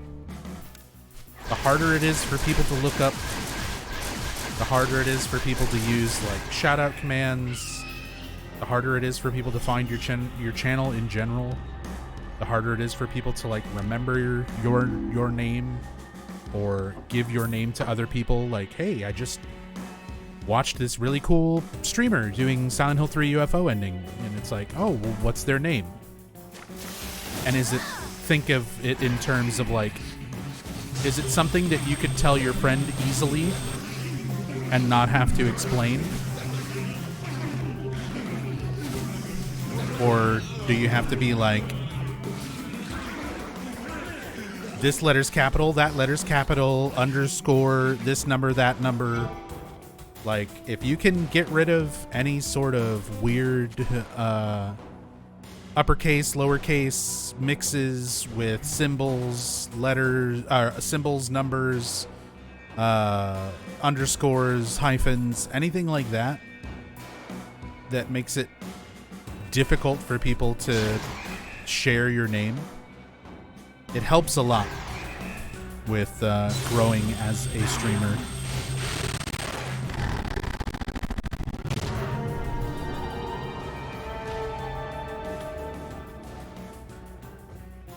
The more simple your name is, the easier time people are going to have finding you, shouting you out, sharing your channel name with friends, that kind of thing.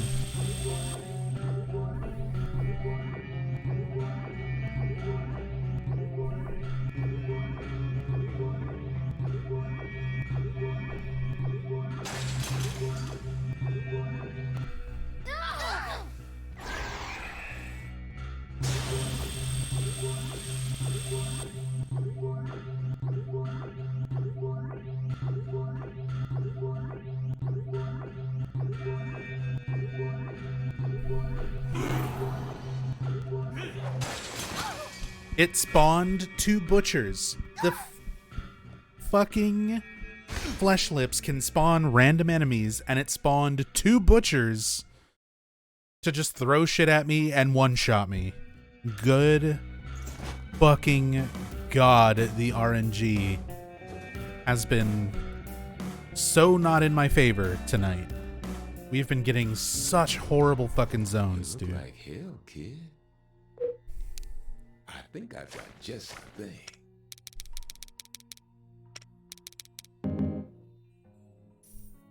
Thank you kindly. Until next time. Made my name even harder to find than before. Used to share with a poet society, but now I'm just a mango chutney. True. As somebody who worked in an Indian restaurant, I get that reference, but I always remember Sasam, like I remember your name because I think of Sasami from Tenchi Muyo, but without the I. So, Sasam.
Fun fact, it's actually a biblical name of a demon, the last place someone would expect me to get a name from. Nice and edgy. I did not know that.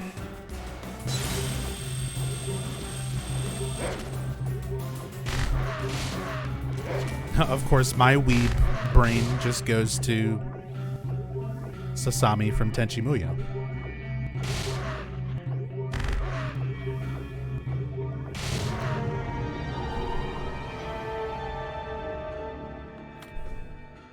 Boost room.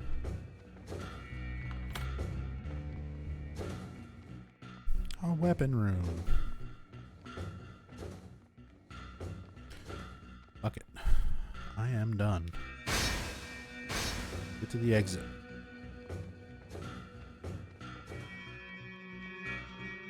Was trying to get something to fit the horror theme, so went with a demon's name and ended up simple mango chutney.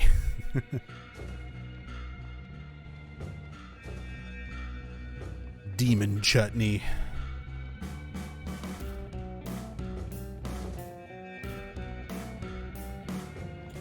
But like going back to my point earlier,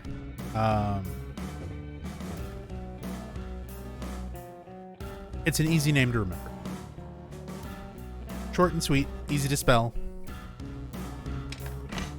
easy to pronounce.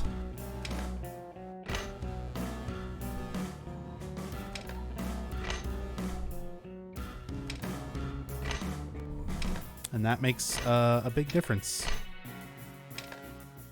as a streamer.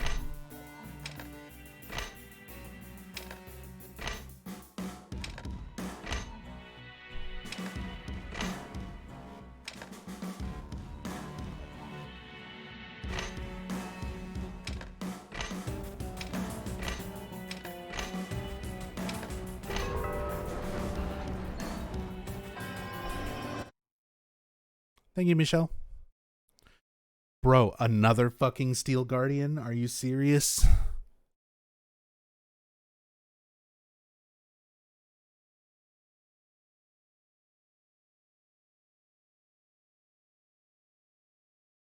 It was more if you search it, you get chutney hits a lot instead. So sometimes good not to try not to use a word for something super common. I guess that's true. That's true. That can make things difficult if your name is... if it shares a name with something common, where if you try to Google it, you get a million other things.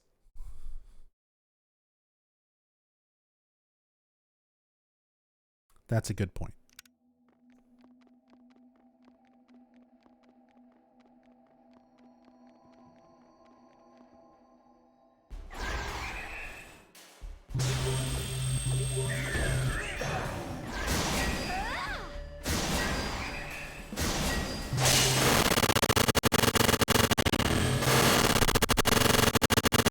Rip ears.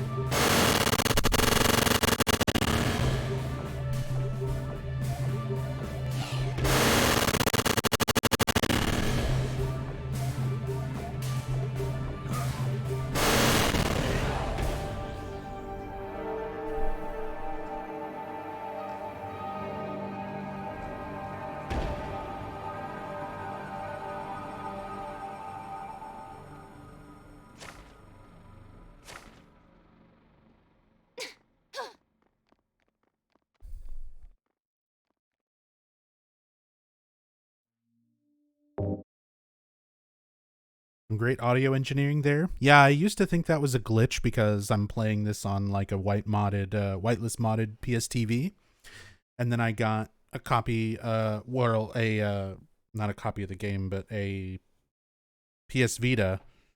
Got an actual Vita from Rachel, and it's just as bad, like if not worse. It's just really shitty audio.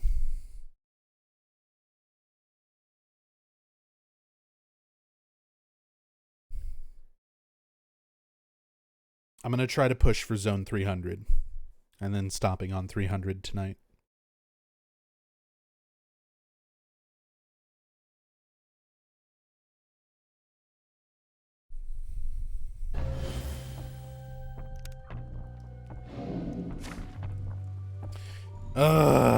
Pyramid heads.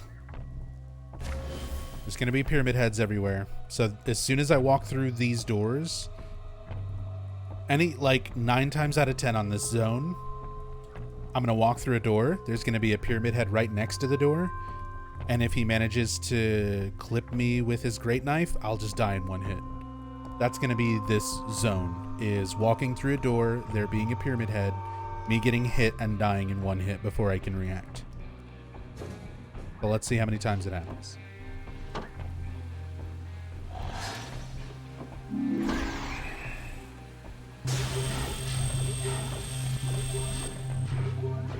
Ugh, a bloated pyramid head.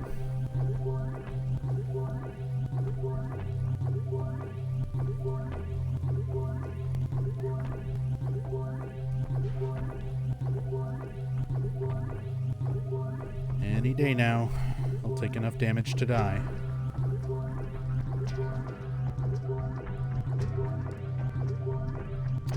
He's decided he doesn't feel like taking damage right now.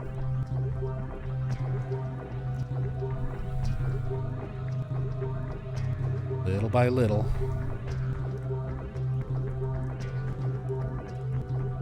Look at that health bar go.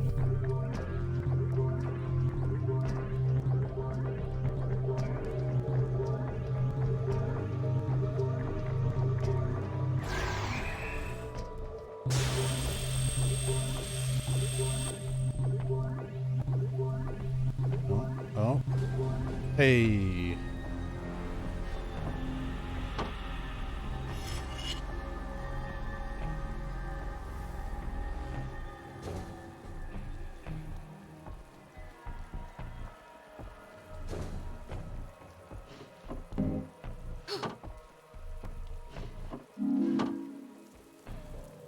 Nope. Oh.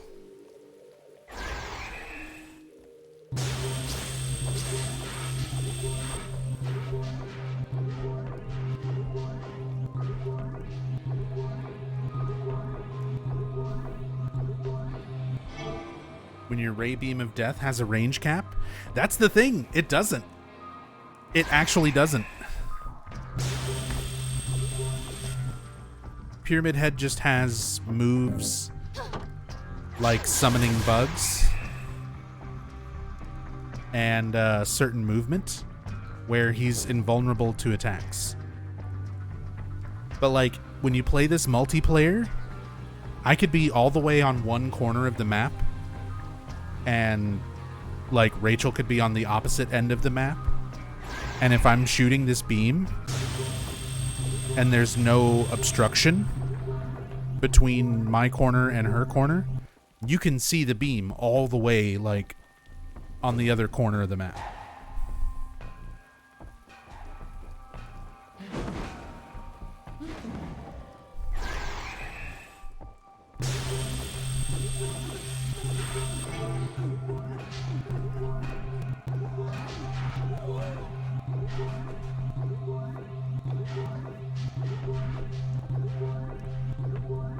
It's just Pyramid Head can do things that are basically, hey, I don't feel like taking damage right now.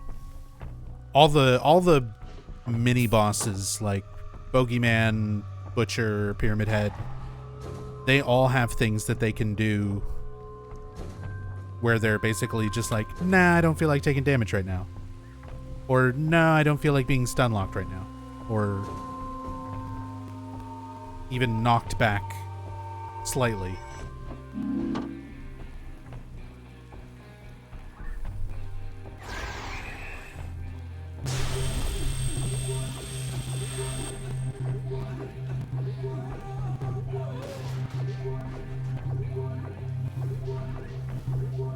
Chad, I'm not drunk enough to still be playing this game. I've only had one White Russian.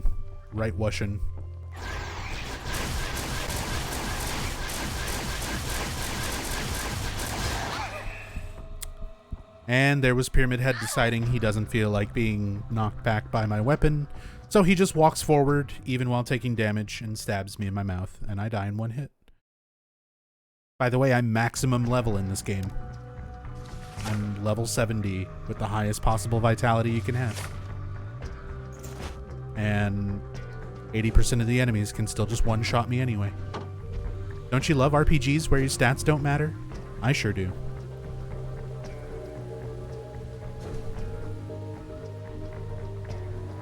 I sure love RPGs where experience and stat points and armor and artifacts and everything that you can do as a player doesn't matter.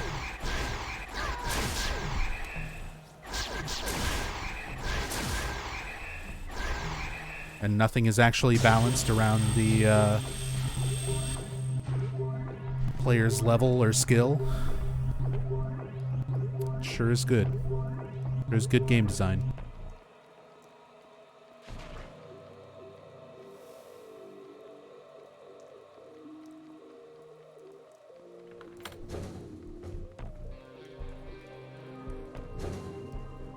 It's actually really progressive because, you know, most RPGs, if you put in a lot of time and like grind out your character, like if you play Final Fantasy, any Final Fantasy game, and you like grind out your characters to be max level with, you know, maximum stats,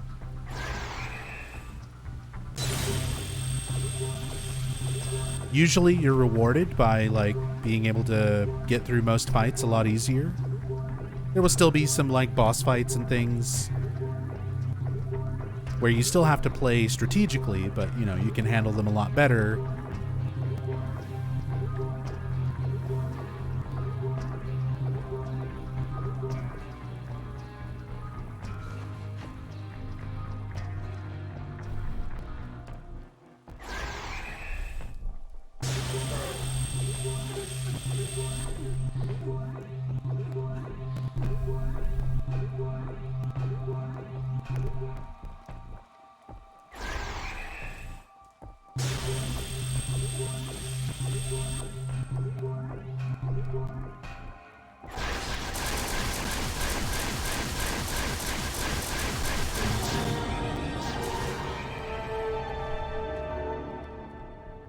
Oh, this is a 7 puzzle piece map too. A 7 piece full of pyramid heads. This is awful. This is fucking awful.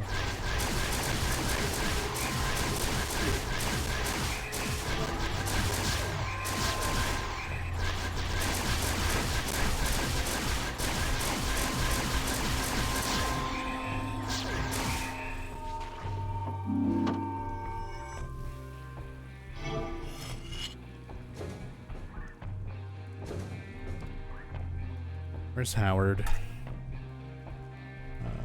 Down and left.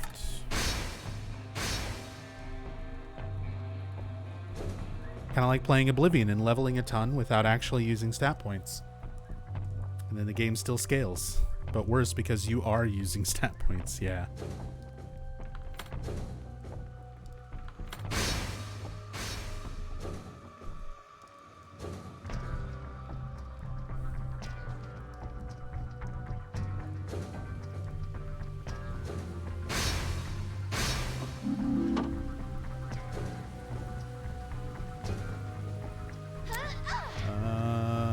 Howard might actually be right there at the entrance. I need to backtrack and check.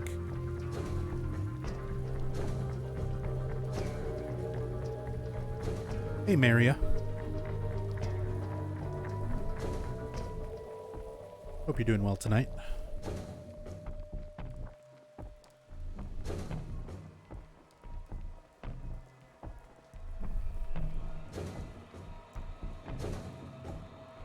No, I need to go up. Oh.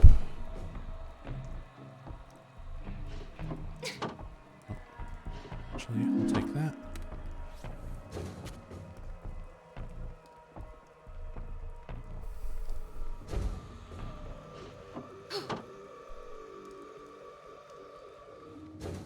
There we What's go. your pleasure?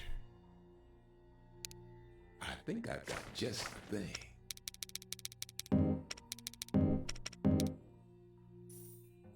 Enjoy it now. Oh, I've been better. Maria. It's been a rough Monday.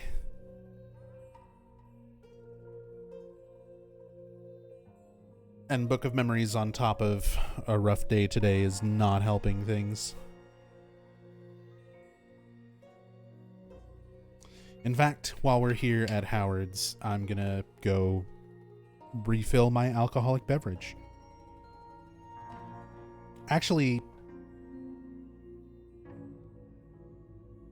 chat, do I make myself another White Russian? Or do I get myself a bunch of Jello shots?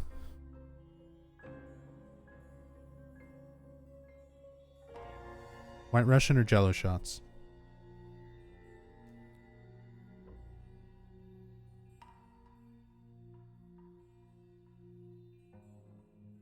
How many is a bunch? 6.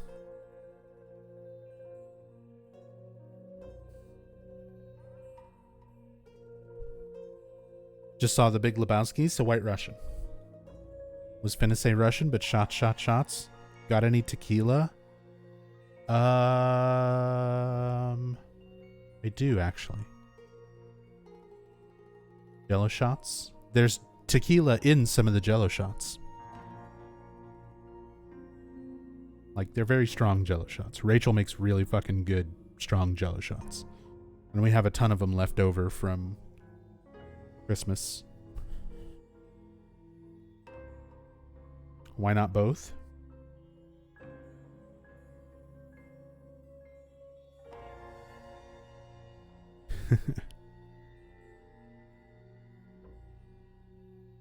Well, Rachel's sleeping. We've had a very long, difficult day. So she's not joining me for Book of Memories tonight. She crashed out early.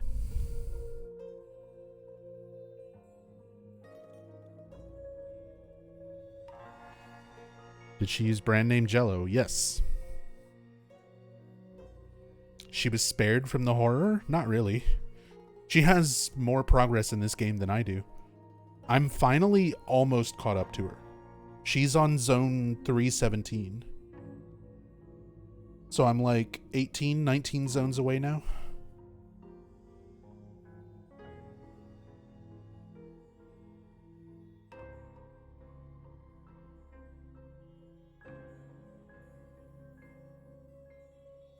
Like, she didn't have to play it tonight, but she's already played this game more than I have overall.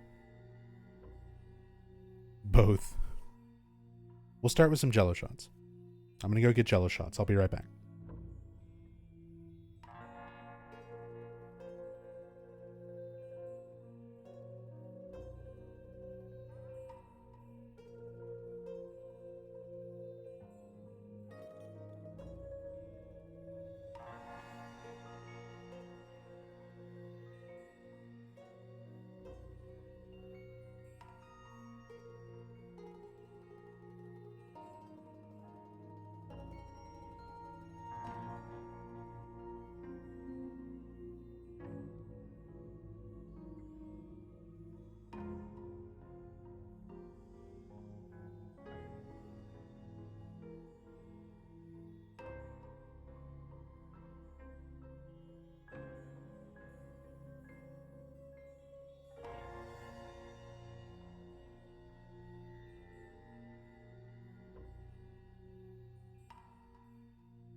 Okay.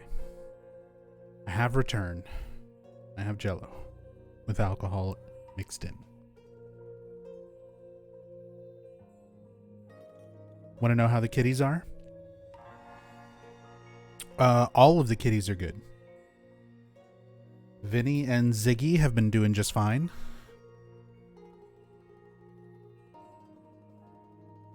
And my cats are doing great back home in Texas. So Harry and Tutu are still doing really good.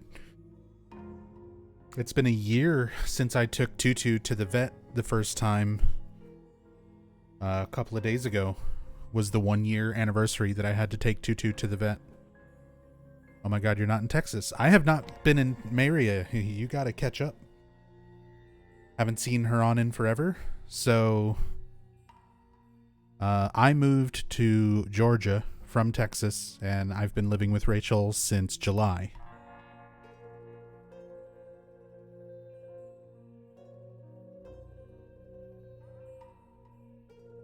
So I live here as well now.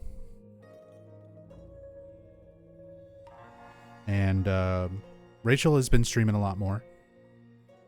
She's been doing some casual streams throughout the week. She was playing a game called Panko Park. She still does her Snack Crate streams. We just did a Snack Crate stream not too long ago. Christmas Day, she did her South Park Stick of Truth annual playthrough. She usually does that every year.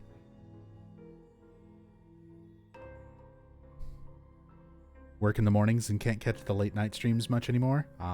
Yeah. It's always rough with the schedules, trying to get them to line up.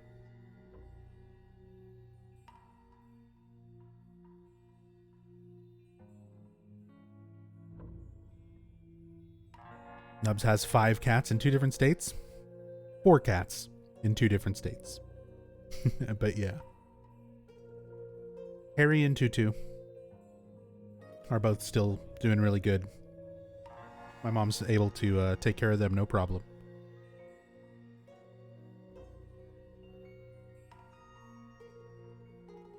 And yeah, Vinny and Ziggy are both doing really well here. Ziggy's already huge. He's only like 7 months old. And he's already like a giant cat.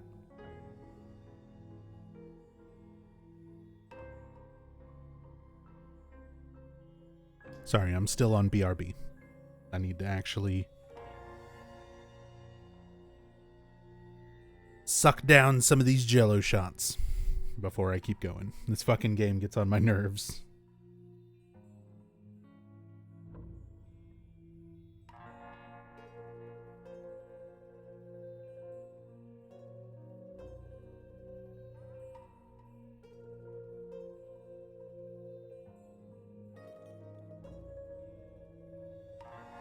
And we have like a ton of different flavors of Jello shots that we made. The ones I've got right now are lime. It's like lime alcohol. I think it's lime vodka. What was in the Grinch? She just woke up. She has no idea.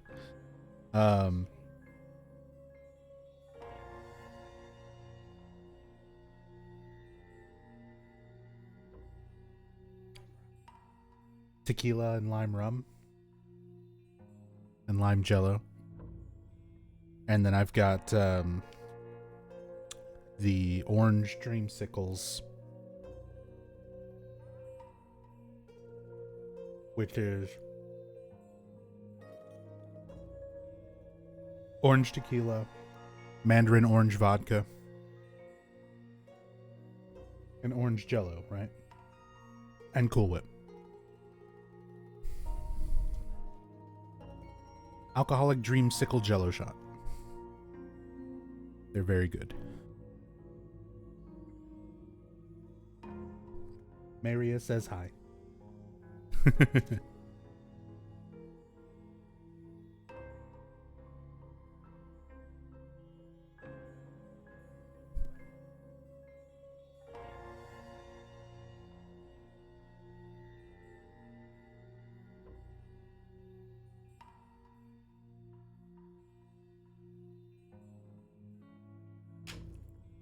Yeah, can't freeze alcohol.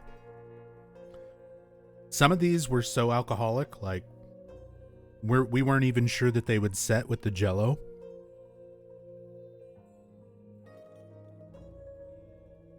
Like, it's just barely mixed to the point where they're really, really strong, but it still sets with the Jell-O. Because if they're too strong, they just stay liquid. Like, the Jell-O doesn't even turn into Jell-O. It just stays liquidy with all the alcohol content.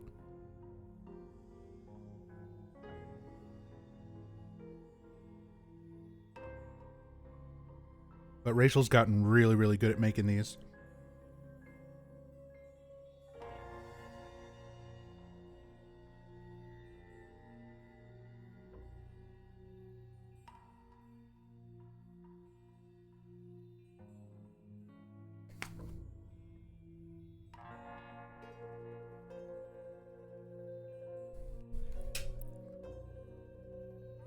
Okay.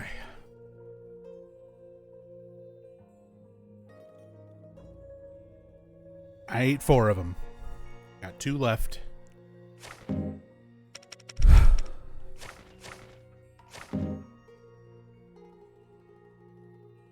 Take that text off the screen.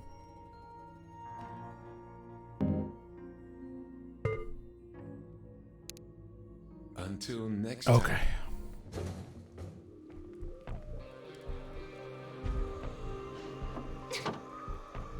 One shot for every day of the month. Well, considering the batch we made for our Christmas party with friends, Rachel made 130, give or take.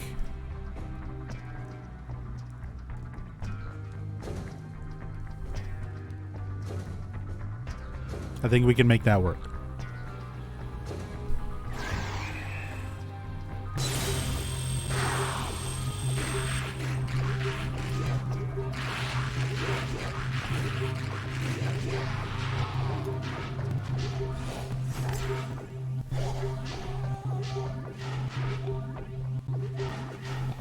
Considering how much a lightweight I am, that would destroy me. Maxi.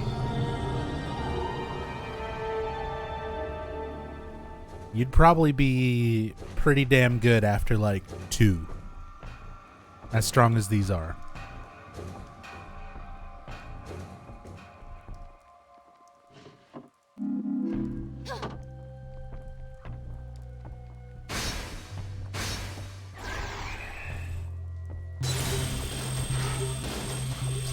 Be feeling pretty damn good after like 2.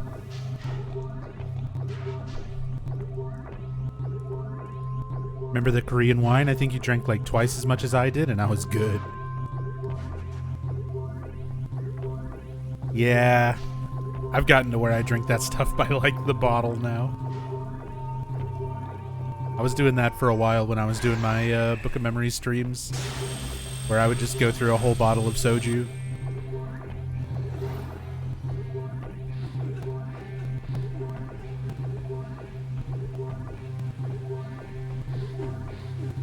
Raspberry wine. Yeah, that was the Korean raspberry wine, which I think technically was not soju.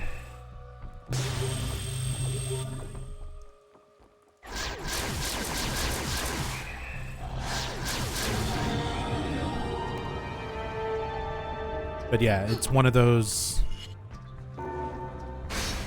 drinks where you drink it and it's just like, this is some tasty fruit juice. It doesn't like hit you that it's alcoholic until you've sat there and drank it.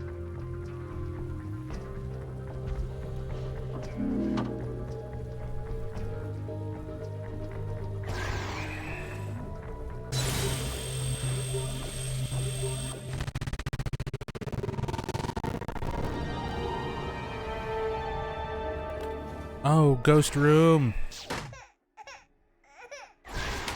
Shut up, baby. Get out of here. Leave me alone. Let me out.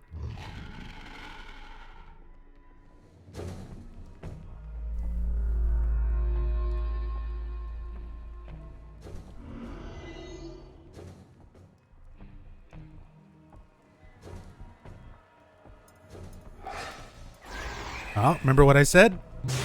Pyramid Head's just standing in front of doors trying to stab me. Well, there he was. Standing in front of that door trying to stab me. As soon as you walk in, that's what they do with them.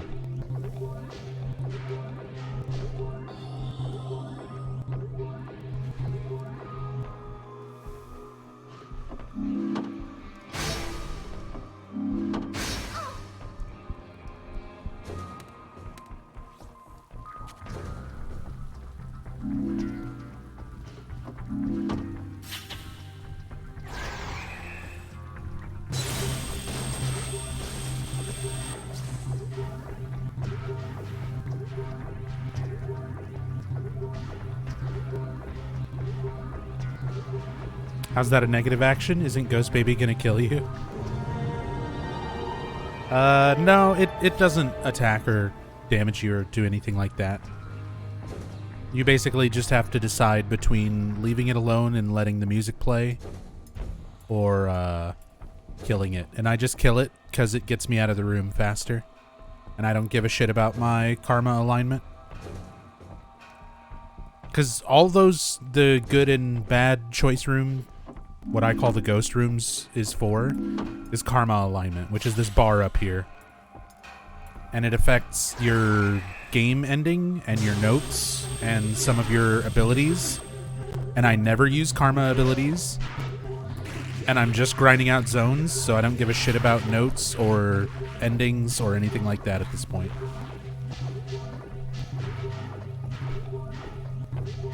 So I just want to do what gets me out of the room fastest.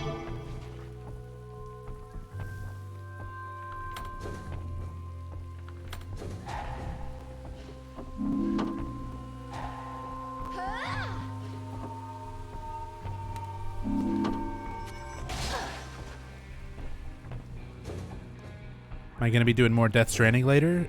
Probably not tonight. Our dishwasher has broken where it's not draining. So I have like a shit ton of dishes that I have to now hand wash. And I also have to go through all of the stuff that's been washed in it recently that we've already like put up. So I've got to take everything like out of the cabinets and stuff and hand wash all that on top of everything that's sitting in the sink now. So yeah, it's been a big pain in the ass.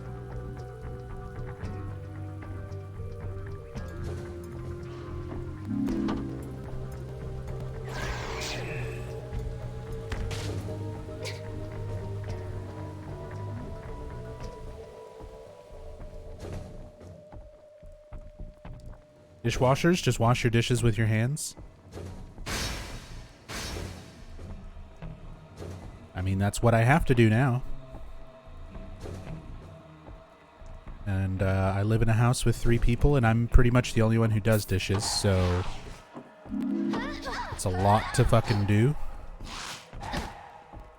Let me out. Let me out.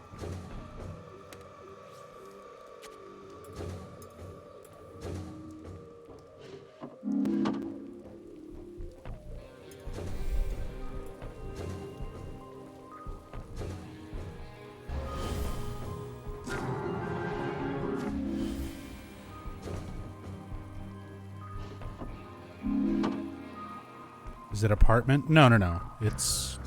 We're in a house.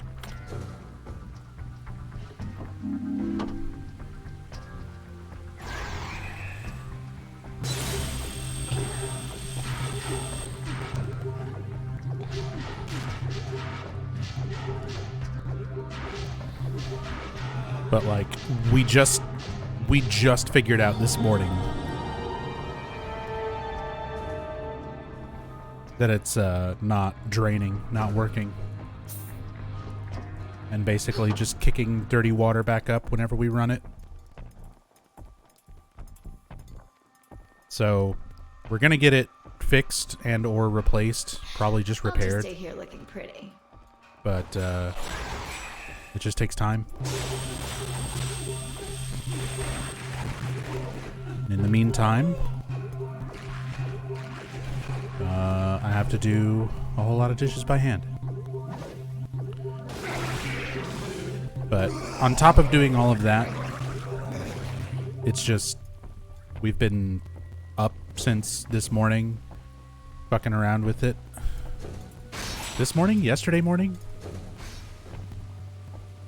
Yesterday morning, actually. So since yesterday. And because like, we saw that it wasn't draining.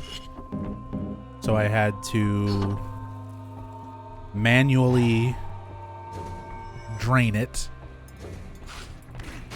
Like literally just took a cup and scooped out water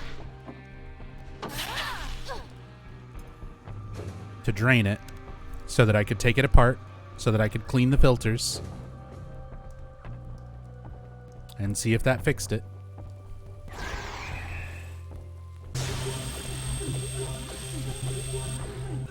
And then I took it apart and I cleaned all the filters and it still wasn't draining. So then we had to take the hose that was leading from the dishwasher to the sink off of the sink.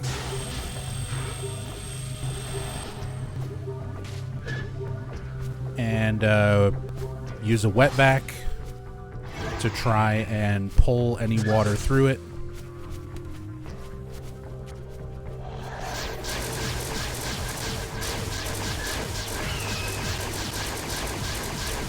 And see if there was any sort of blockage. So we did all that. Hello? Why are you just not taking damage? Flamethrower?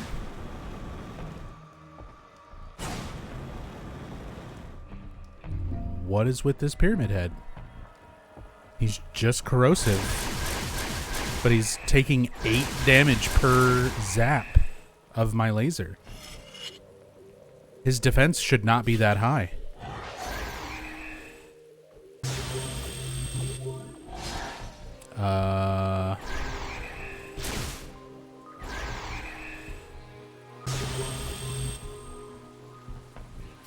What the fuck?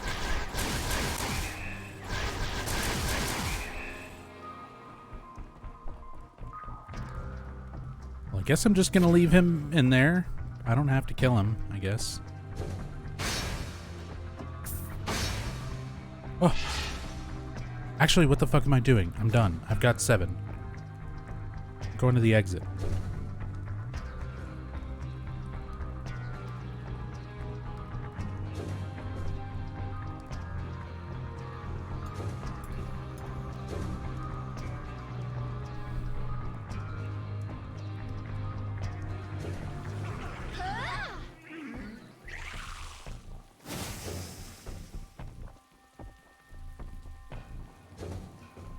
But yeah.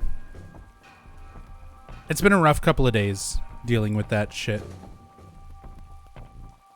And I have a lot of stuff to do because of it now, so... Long story short, no Death Stranding.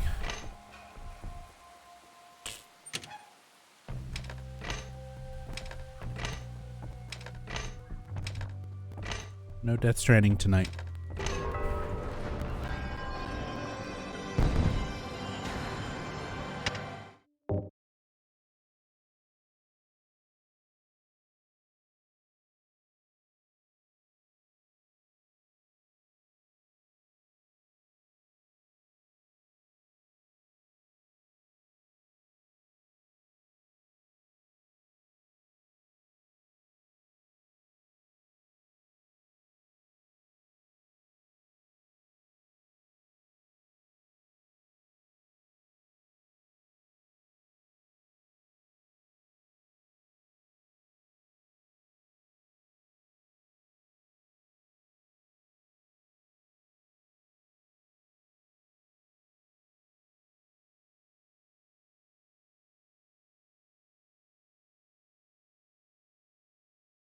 No offense, Psychosis. I know you're trying to help, but I'm not looking for advice. It's several years old, so it's going to be outside of warranty.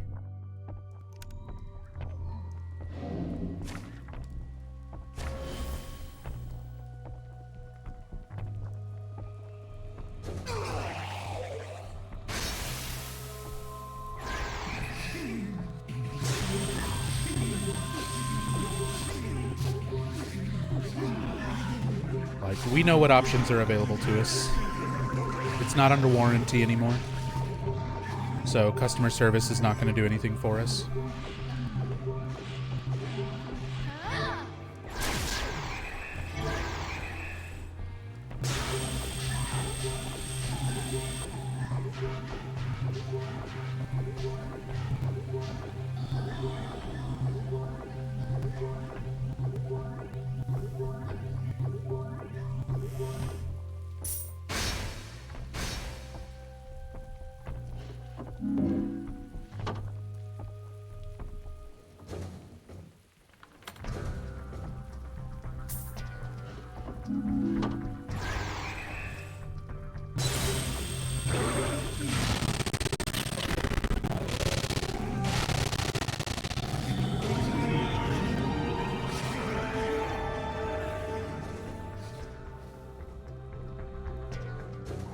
So what can I do for you?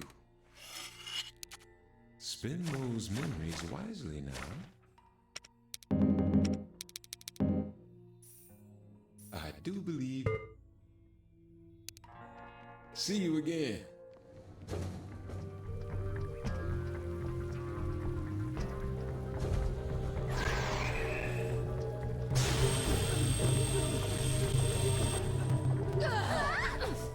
Fuck you.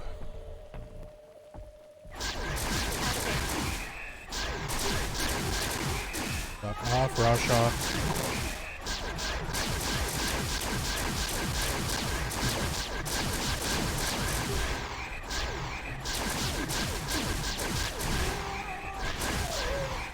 Fuck off, Flaming Nurse. Jesus.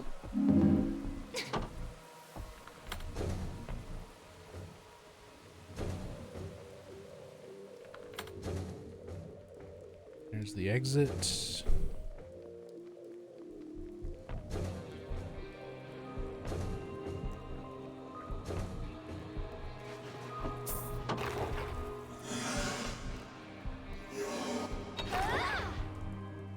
God, oh, stop, stop.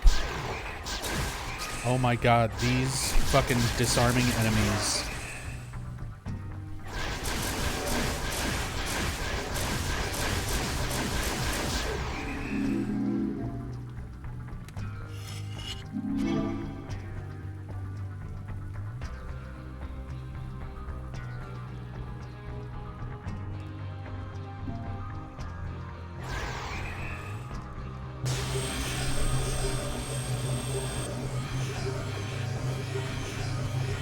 Hey, Big No-No.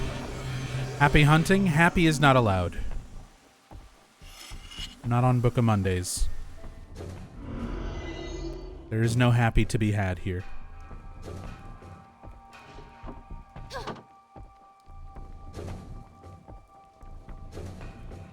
Happiness is not an option.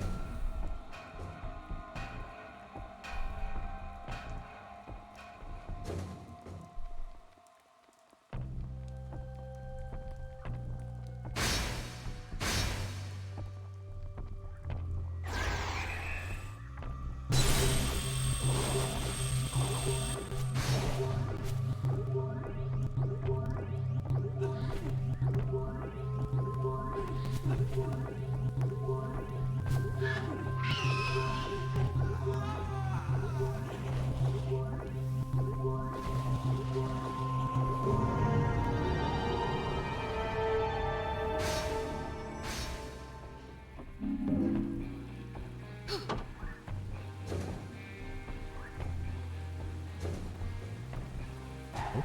Nothing I need in there.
off.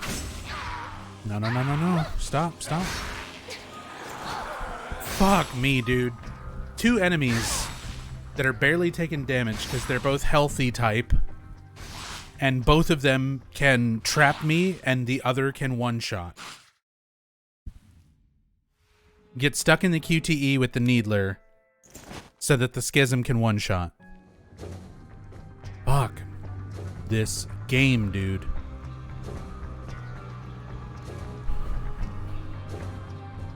There goes all my shit.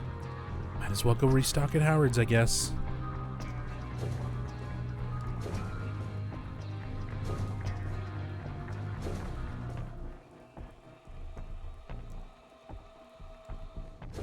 So what can I do for you?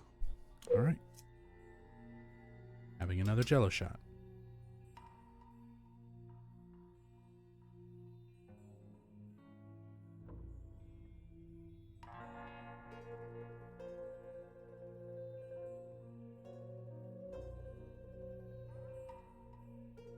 Don't worry. Take. I think I've got just the thing.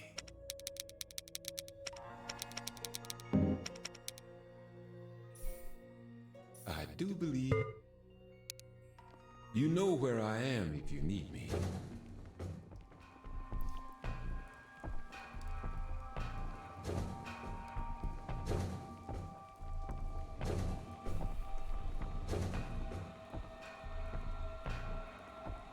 Hey, King.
Oh, okay.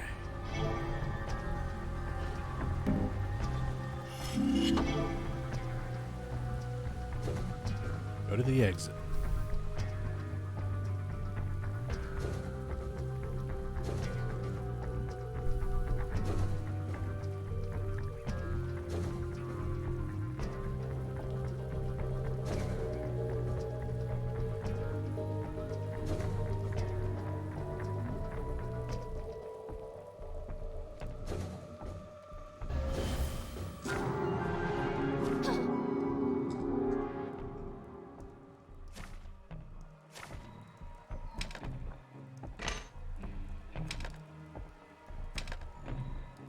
Get on the fucking platform, stupid butt plug.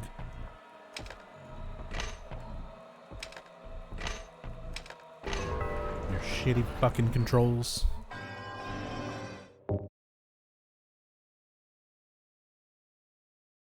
Zone 300.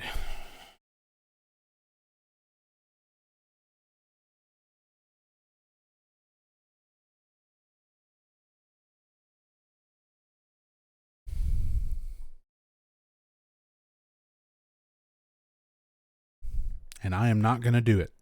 I'm not going to do it tonight. We've made it to Zone 300.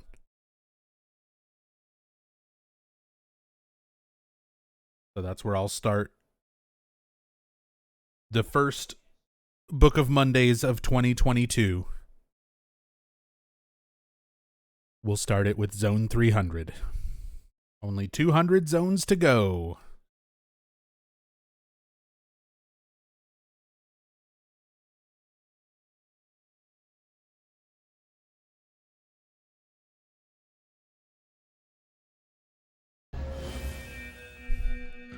And what's going to be the challenge? Perform an execution move. Fuck you.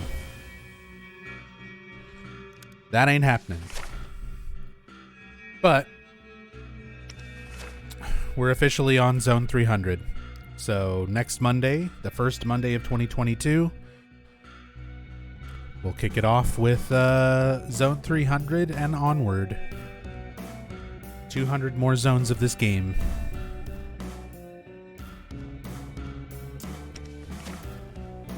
But I'm done. I'm done.